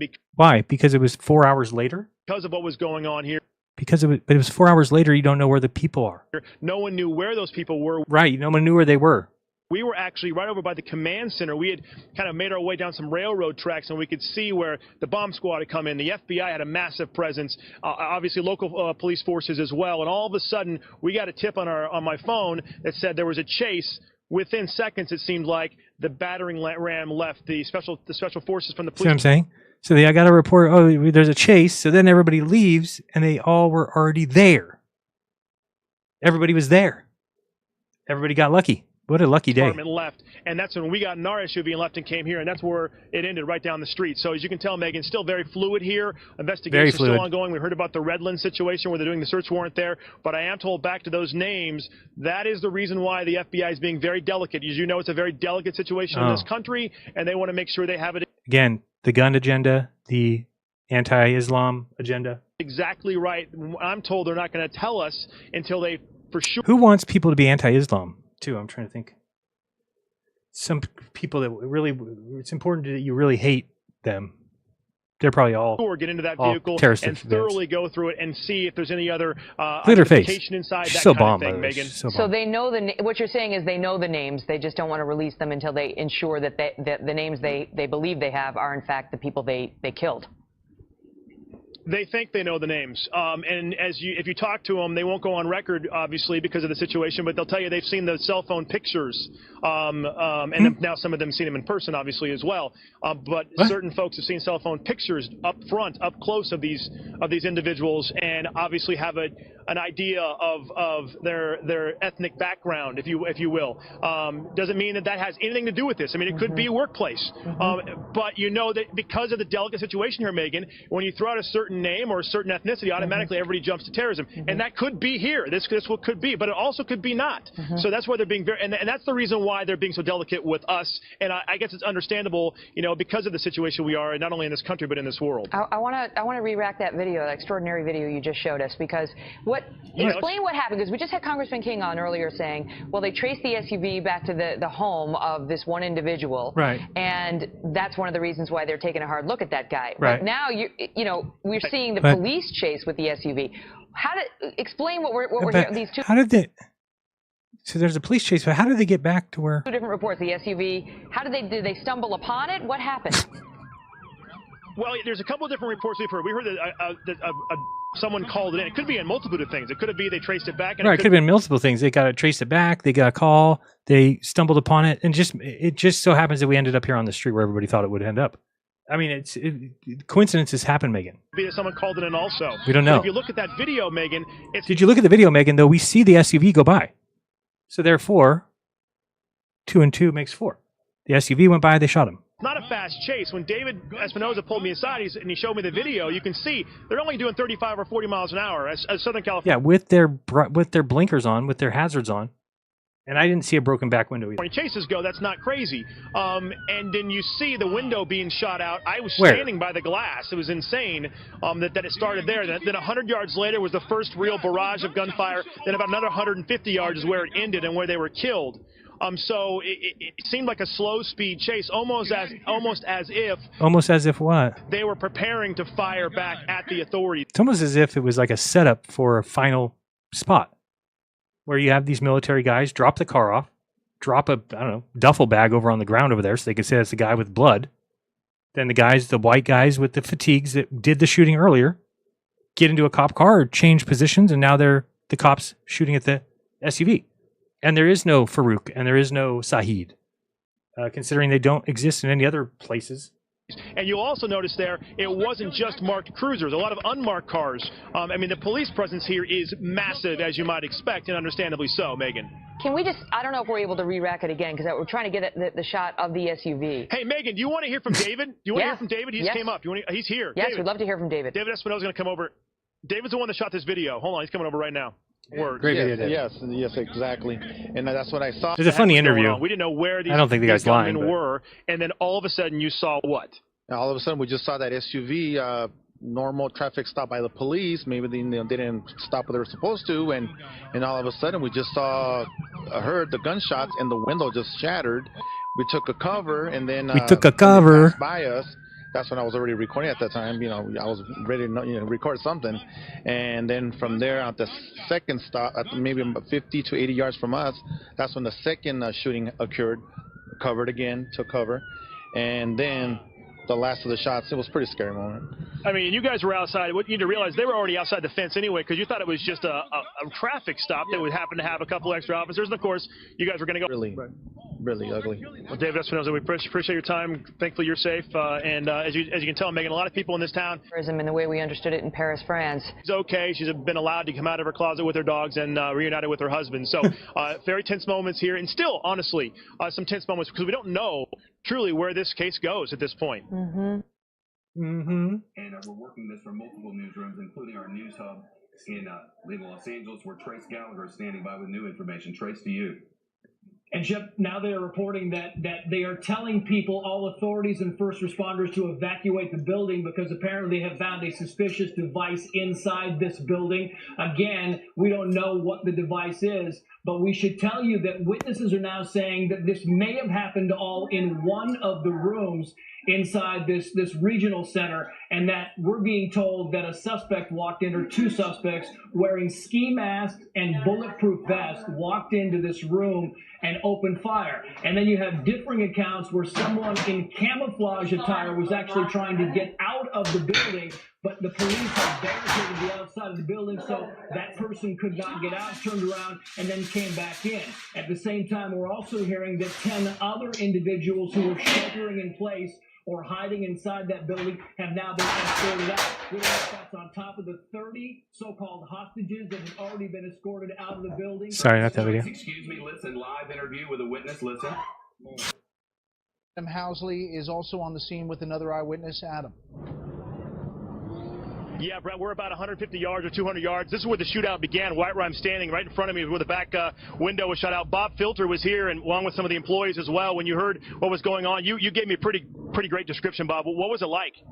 Well, it was chaos. The cop cars were coming down, the sirens were going off, and right in front of the building, all of a sudden we heard a shot, and they blew out the back window of the SUV. It traveled down the street here about another 2 blocks, and all of a sudden they started unloading, and it sounded like Vietnam out here. They were shooting like crazy. Both sides were shooting? Yes. Did you see how many people were in the car or in the SUV? No, we didn't, because the windows were all dark, so we didn't see, but we heard there was 3, and they shot 1 up there, so 2 are still loose. We heard there's 3, and they still have shot 1 up there. There's still 2 loose. I agree also. I don't know where they ever actually showed that they found a second body here in this SUV. I didn't remember that, but still funny that we still have the 3 people being reported by the people that were in the building watching the people get shot. Said 3 white men in fatigues. You know what happened about 4.5 hours ago, just up the street here, about a mile and a half. What's the last 4.5 hours been like, and what was it like when that happened? I mean, for that time frame. Well, it's been a little chaotic here. We shut everything down. We locked the plant up. We locked all the gates outside, just in case, because we didn't know where they were at, and then we heard the reports that they still were on the loose. So we kind of been trying to figure out what was going on. That's Paul LaCroix, who is telling us what his son texted him. Up to 3 gunning people off in the wide open. Thinking, yeah, people point out, I mean, again, that's not much for me. He has a Freemason hat on. If you look at that's you can't see it. There he goes, he's a Freemason hat. And he's supposedly family with somebody who's stuck in there or something. Let me see this. Terrible what happened to the people inside. I mean, this is like why they do this too. So that they can scare the bejesus out of everybody. They have these people trying to exit the inside of the building, and If you're not cool, I'm not walking them, dude. they're told to walk with their hands take a vote up. before you do. That's for damn sure. Just be cool, okay? Hands up, hands up. Miserable, poor people.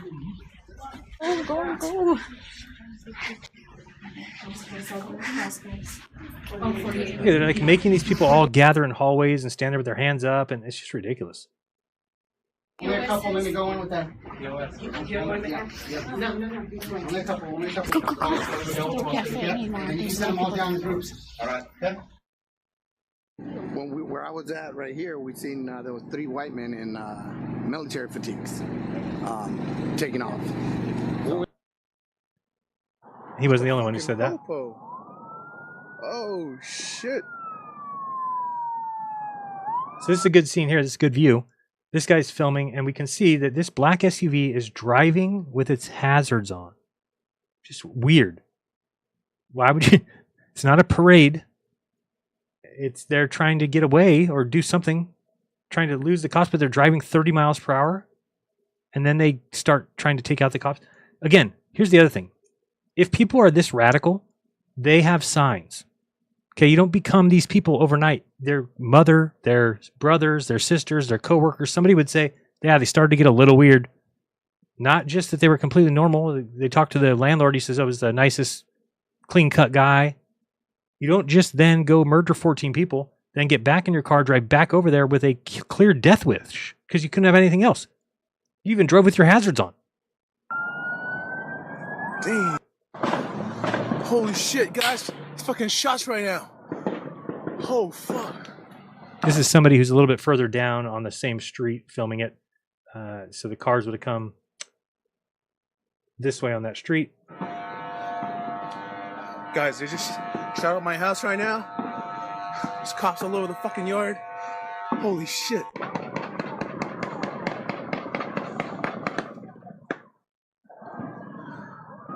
My house is getting shot at right now. Holy shit. No, it's not. Stop lying. Stop your lying. We don't want any more of it. Okay, let me check what I have here. So we've got this one.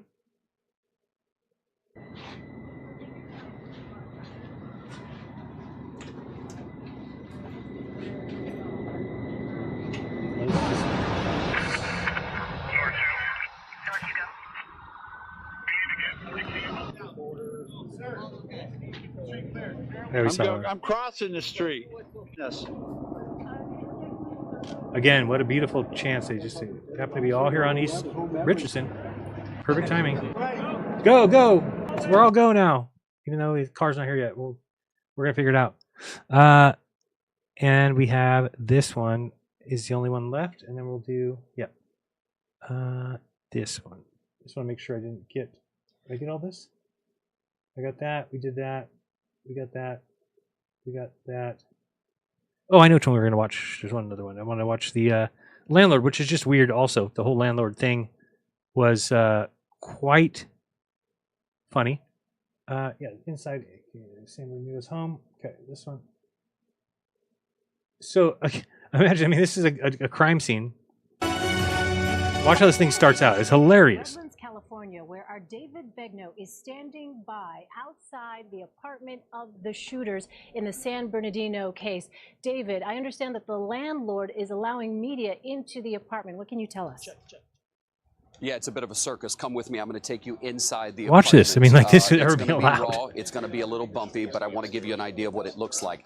This, where you see it's boarded up, this is what was done after the FBI made entrance into the building. So this is our first time. I have to tell you, I never thought we would be allowed inside, but this is the look that we're being given. Can you imagine just in their suspect's house? Apartment. There is broken glass on the ground here. We're looking at things in the kitchen. It looks as though people were cooking recently. You have a lot of pots and pans. I cannot believe this is like a real news story. On the stove. Not going to touch anything here. We've got a dishwasher and a dryer. We got a dishwasher and a dryer. Food there. Cool. Again, there are reporters. I have to tell you, when this first happened and the man who's believed to be the landlord came and unlocked the door, almost like a herd of cattle, journalists rushed in for an opportunity to see what they can get. It's a burrito. There used to be people here taking photographs of things that are on the table.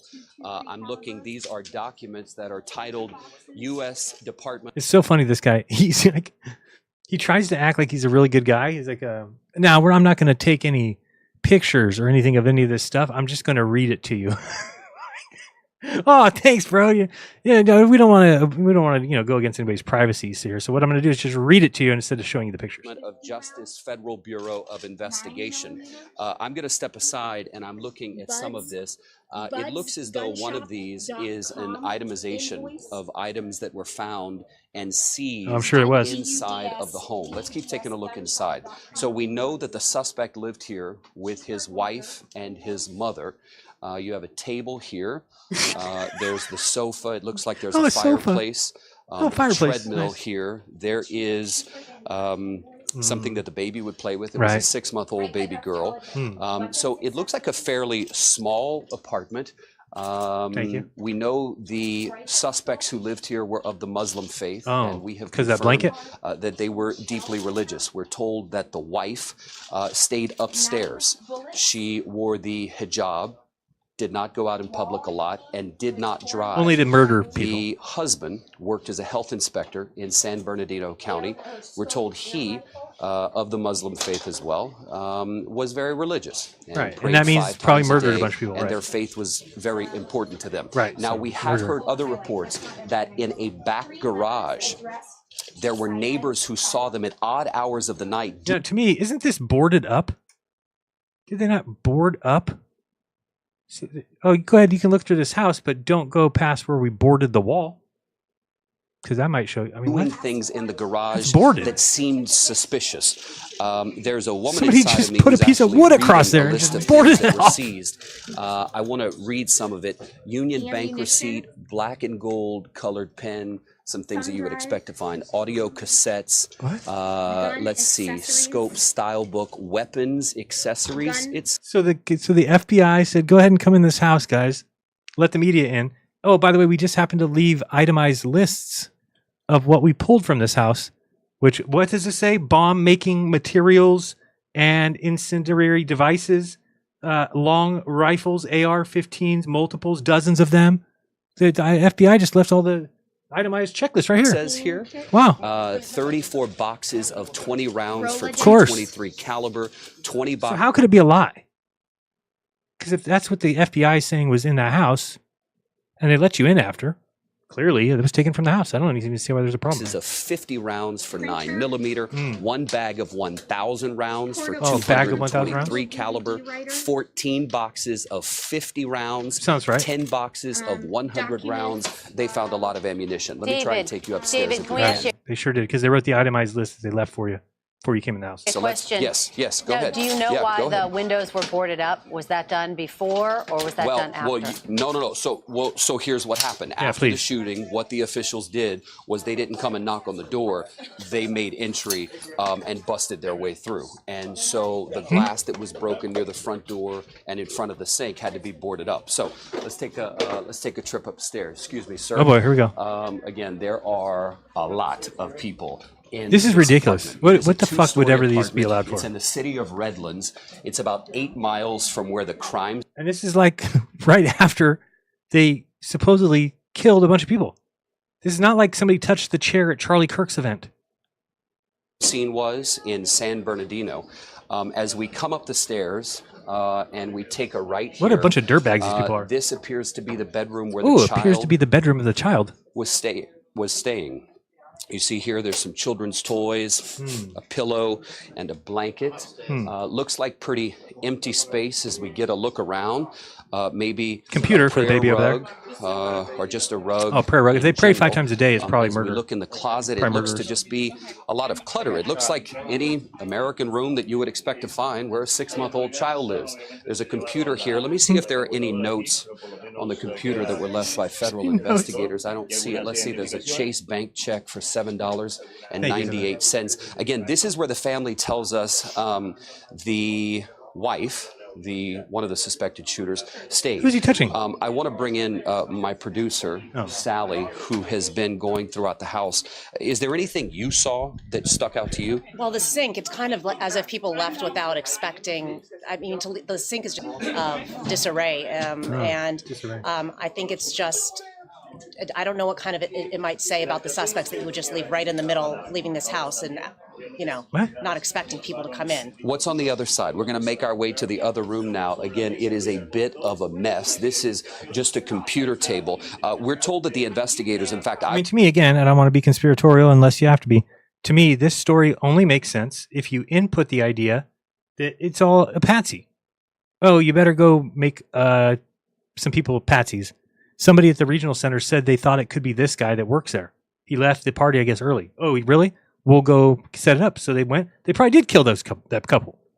And then they set them up to be crazy jihadists, even though there's not one shred of evidence except for, these people, these random papers. It's just the FBI's itemized list here of what exactly they took from they took extremist material, extremist propaganda magazines, extremist propaganda videotapes and cassettes. So the FBI took those and, oh, then it all makes sense, right? These guys were clearly, as you said, there's dinner on the table. They weren't ready. They weren't leaving for life. They weren't done. And yet, that's what we're supposed to believe. I was here when the FBI showed up yesterday morning. They arrived, about a half dozen of them, and went inside the home. And they spent the better part of, I'd say, 8 to 10 hours inside of the apartment. And they left yesterday. We're told that some of the items were being transported to a federal facility where they were going to be analyzed. This is live television, so it may not look pretty. It's a little bumpy, but we wanted to give you the first-hand account. So keep coming. Photographer Lee Hutt in this room, this is funny when you say questions. a member of Union Bank. Okay, now I want to direct your attention to some photographs. Do not show. Okay, all right. So okay, I want to direct your attention to some photographs. No, never mind. We're not going to do it. We have a respect for the privacy of others. Watch. Okay, on the bed here. I tell you what. One thing I'm going to do is I'm not going to touch. It's not my personal property, and I don't think it's appropriate to do so.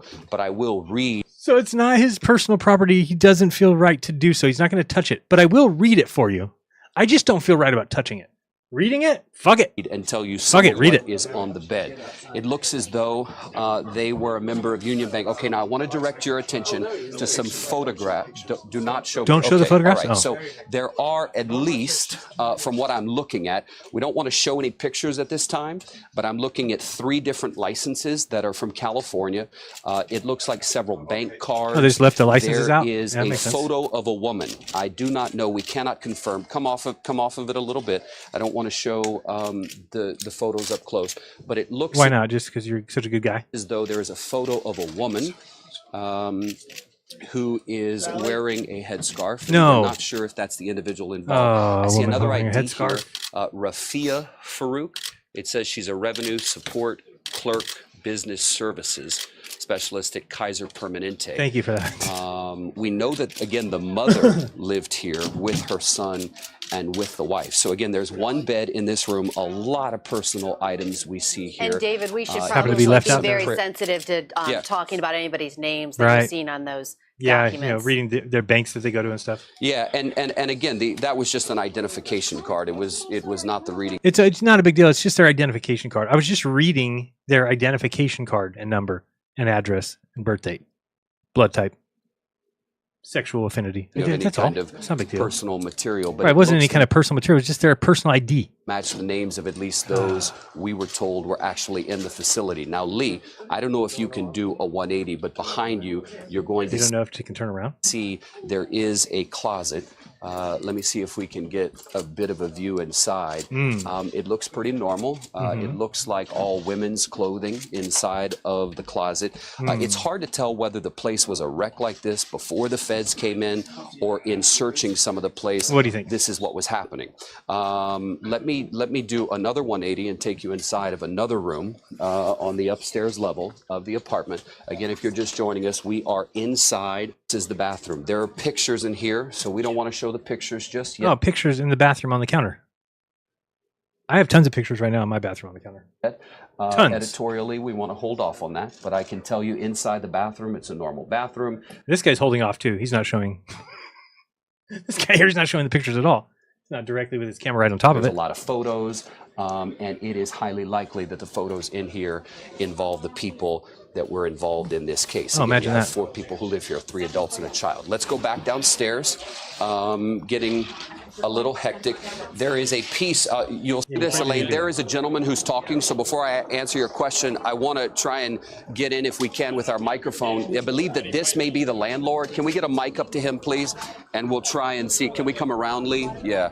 Let's see if we can get some questions. All right, he's being interviewed right now, so let's get our microphone in there and listen in for a minute. Heads up, buddy, heads up. Never come over to interfere with them or anything like that. How big is this unit? 1,160 square feet. How many bedrooms? 2 bedroom. Hey, and when did they rent it? Pardon? When did they move in? Mid-May. Hey, sir, question for you. I'm with CBS News, so we're live. Can you give me your name, please? Doyle Miller. Mr. Miller, who are you? I'm the owner. You're the owner. Okay. When did these people start renting from you? 15th of May, around mid-May. Okay. Were they good tenants? Yeah. Did they pay on time? Every day. Did you ever have any? Jihadists, by the way, always pay on time. It's one thing you can't. If they are jihadists, they're going to fly planes into buildings and just kill themselves at anytime they feel like yelling Allah Akbar or something. Just know that they always pay their rent on time. Problems with them? No. Okay. No problems either. Really good people.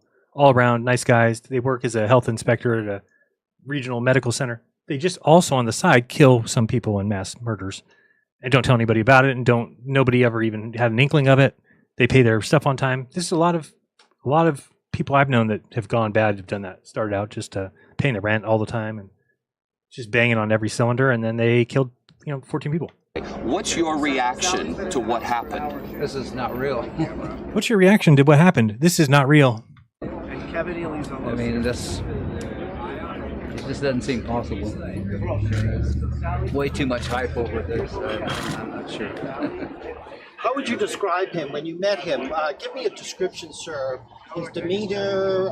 Did you just have any suspicions? Tell me what did you think? He looked like a nice, clean-cut young man. Nice, clean-cut young man. So what?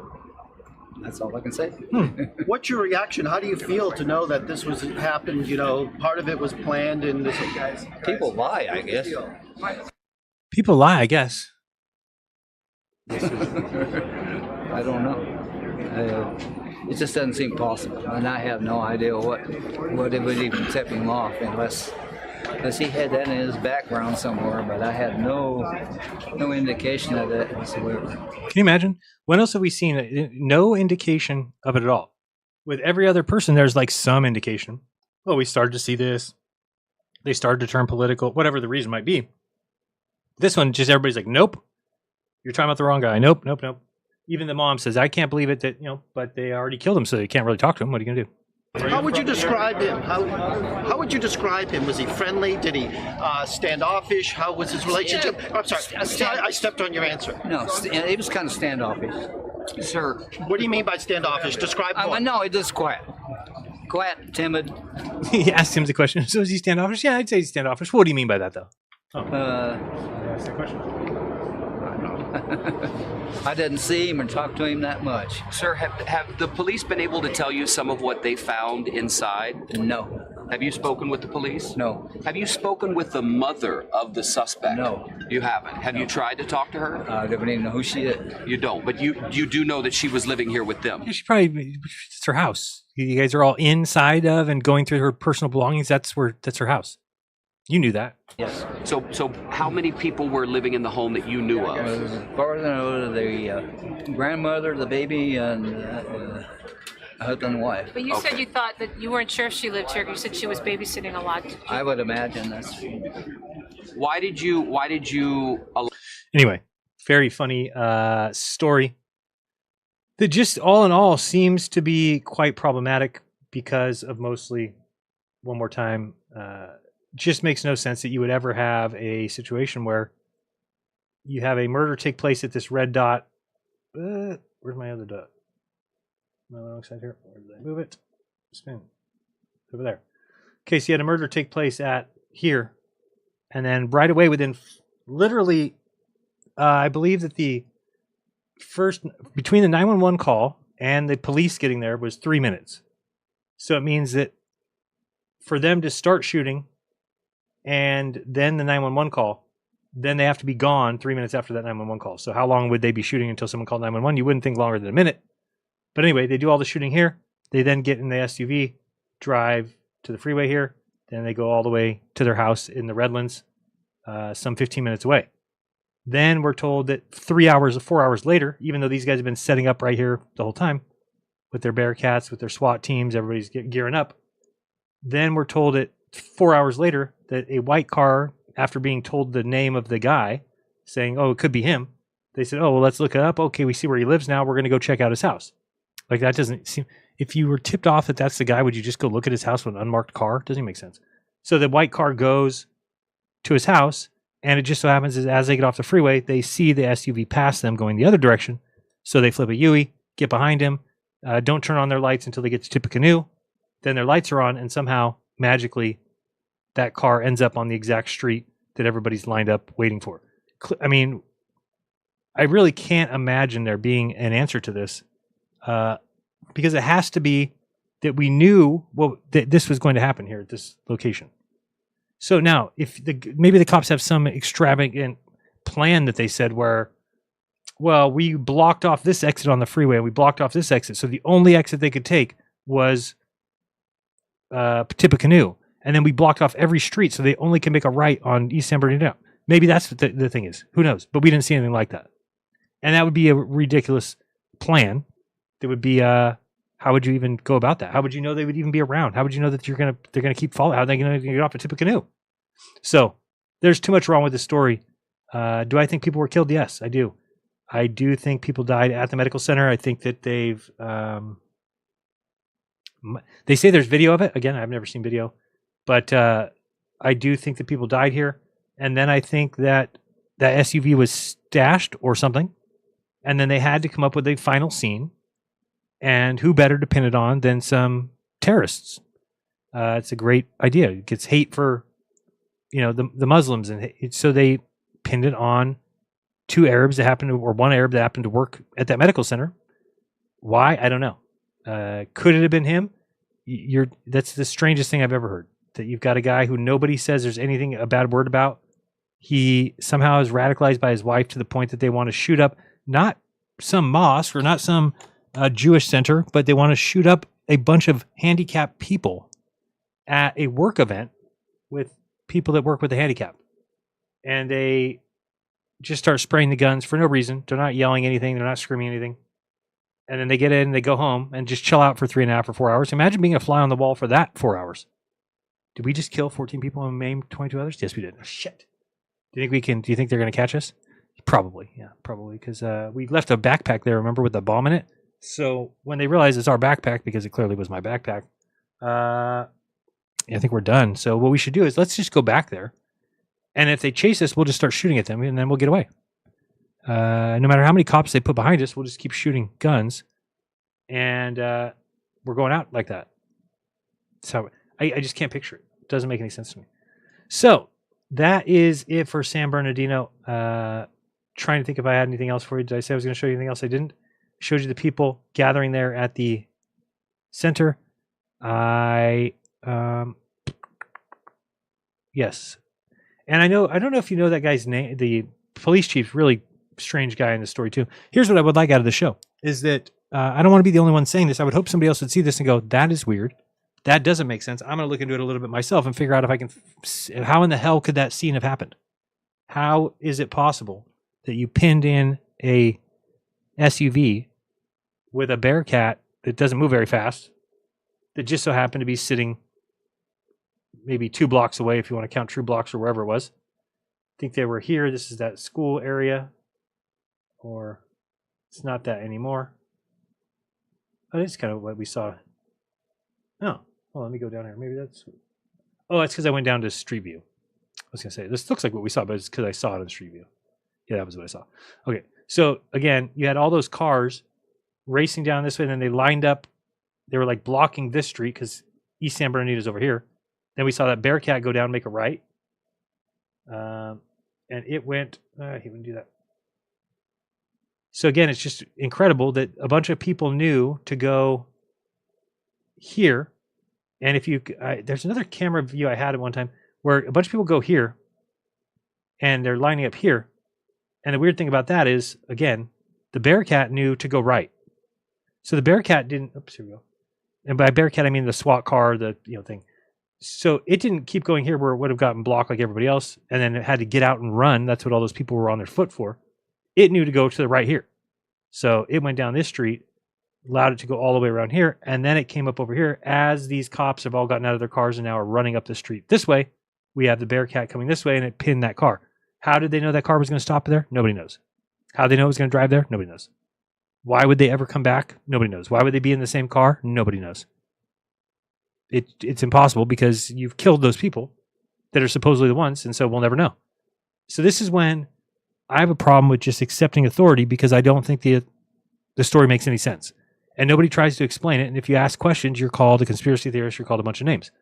So what happens is we just allow governments, police units, SWAT teams, tactical teams, military operations to happen right in front of our faces, and we can't even see them when they happen.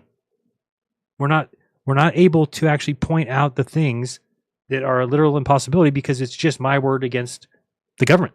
So all they have to say is, well, that's just where it ended up. Yeah, we got lucky. We we're just got a tip and we followed the car and ended up here. Yeah, but how did the bear cow? Yeah, just we got lucky. So again, it's never going to get anywhere because they set it up in a way that it doesn't have to. Is people are going to accept what they hear and they're going to move on. And so what better than to pin this on somebody that you want to pin it on, whether it's Muslims or whatever in this particular case. So I have a problem with it because I just don't know why we can't just be honest and tell the truth. And the truth cannot be what you've said here. If it is the truth, then tell everybody, look at what we did. We did the most amazing piece of baiting ever assembled. We actually pre-programmed their GPS controller so that when they were in the car, the GPS actually took them to this location automatically. We installed a Tesla engine, a self-driving machine, and that's how it ended up here. Then we'd be like, oh, okay, it makes sense now. You self-drove them to their own unaliving. But if we're supposed to believe the people behind the wheel of that car were the actual perpetrators, then it makes no sense. None whatsoever. How could they be? They're the most unlucky people ever. They said, where can we go? Let's go anywhere in the world. Let's go anywhere. Let's go back to where we were. Maybe there'll not be a SWAT car around the corner. Maybe not. Probably the best bet for where there won't be a SWAT car is back where we killed 14 people earlier. They wouldn't put a SWAT car there. They would just, it's probably wide open. In fact, that's probably the best place to hide. There's probably nobody there. Just go that way. I mean, it's just, come on. Come on. We can't be this dumb. We cannot be this dumb. Now, again, was I wrong about things in the past? Yes, I was. Why was that? Well, because I didn't have all the information. I thought the South was a lie. So in this case, maybe I don't have all the information. Maybe somebody else does. Maybe like, oh, I know all the information, Jaron. It's because every other street in town was closed. There was only one direction they could have gone. And they couldn't make any rights or lefts at any lights. So they ended up on that street. And we knew it was going to happen because we've got a magnetic plate underneath there. And we attached another one to his black car just by the drag of magnification and magnetism. It took care of it. So we also fix basketball games with a magnetic rim, Sharon, and a magnetic ball. Because that's how magnets work. Just throw the ball. Takes over that. Yeah. I get it. All right. We're already too late. I was supposed to be done at 5 so that we could get on with the backup show. What do we call it? The panel show. Panel? More panel. Let's do a little panel show. If you want to join me, you can go to, I think you just type in youtube.com/jeranism/join. $5 a month. You're helping me out, helping me stay afloat while my wife spends all my money. And we'll go over there and we'll have a little conversation about the old San Bernardino. See what you guys think. I don't think there's any question that anybody can even say it would make me think that could happen. So I really have to have somebody who's maybe a police officer, somebody who's a part of the San Bernardino police, part of the San Bernardino fire, to tell me what happened here. If you're a firefighter, can't you look at this and go, yeah, that does seem weird. How would they have ended up on the street? How could they have been so lucky? So in every other situation besides the 1 out of a billion, then that SUV or the Bearcat and the SWAT thing would just fill up with people and they would just stand there. And they'd be like, they're in Mexico. Are they? Man, we've been gearing up here all day. Yeah, well, they're in Mexico. So what do? We don't know. I mean, that's what had to happen, I guess. Just everybody would have been like, oh, we've just been gearing up for this. No, you could tell they were getting ready. That guy was like, this is my dream day, man. It's training camp. Get to look out this portal and get a bomb out of a car for some reason. I don't know. Don't know what they're really doing. Don't know what they're doing, but that is what really happened. The question is, who knows? Who knows? When you're lied to on this kind of level, you can't know what happened. You can know what didn't happen. And what didn't happen is the story that they told. And we could tell that by many cases. Number one being the pilot, East San Bernardino Avenue. Can I go with that? No? Cool. Come back in 5 minutes and then we'll tell us that. As if what was going on here for 5 minutes? Nothing. Nothing at all. So the street's empty. Somebody just brings up that street. And then when he goes, can I go with it? They say no. So then we wait a little while and then we go, oh, and now here we are. Everybody's running here. And we appear to be on, I think this is East San Bernardino Avenue. You think? Pretty sure that's, you know that. Pretty sure. So again, it's just kind of ludicrous that I even have to do that. Crazy. All right. I am finito. Enrique, you didn't have anything to say today at all. It's pretty bad. People wanted to talk to you. They wanted to hear from you. All that Bro, stuff. Yeah. the only thing flat is a flat earther's job prospects. Yeah, that's pretty good. That's true. That is true. But can you be nice to the flat earthers, please? Just for a second. Lo siento, amigo. I will be good. I promise. Thank I you. will play la sound effects. So, Vamos! that's all I want is the sound effects. Thank you very much. Sound effects by Enrique. Hire him if you want. He works for free, I think. We did that. We did good there. Okay. Do we have any songs for you? Probably not. We will try to find something. I haven't heard a lot of these in a while. I don't even remember how that one goes. I don't know what to play. All right, I like that one. Wait. No, I don't know these ones now. Is that really Fraggle Rock?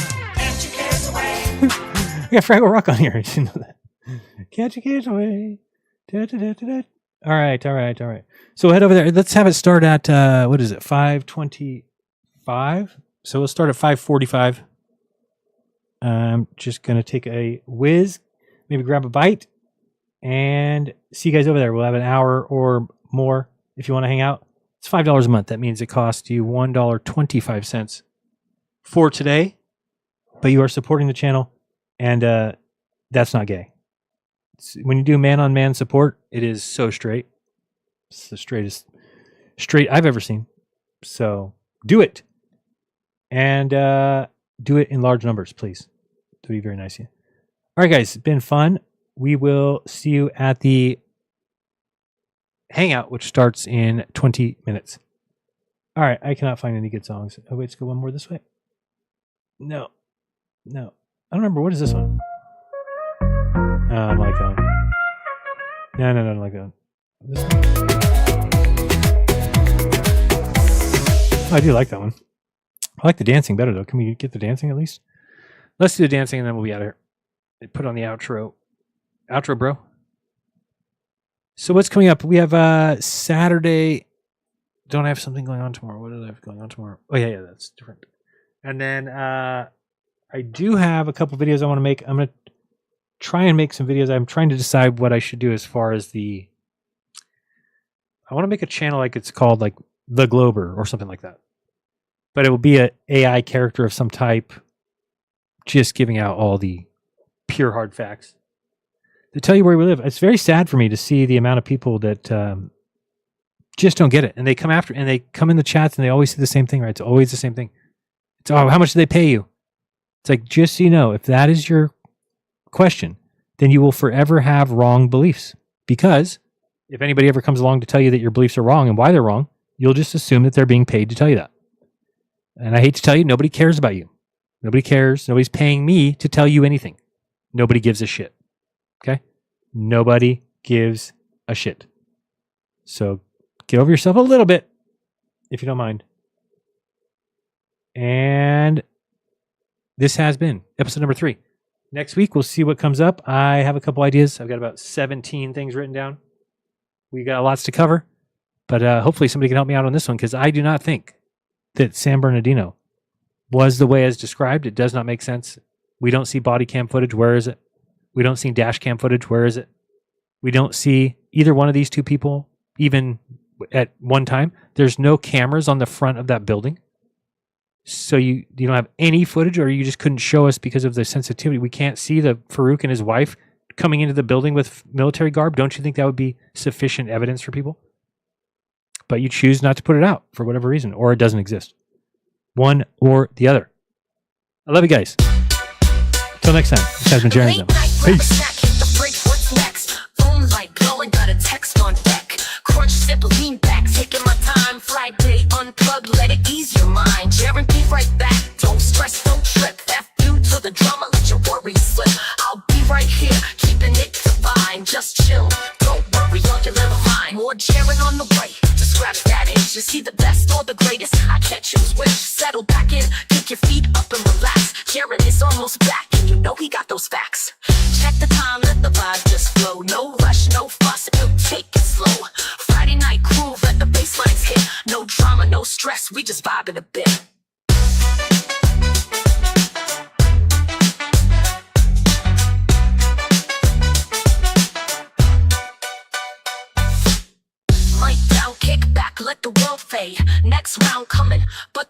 don't change. Grab a snack, sip something, let the moment ride. Jared shall return, and you know we do it live. Jared be right back. Don't stress, don't trip. F you to the drama, let your worries slip. I'll be right here, keeping it fine. Just chill, don't worry on your little mind.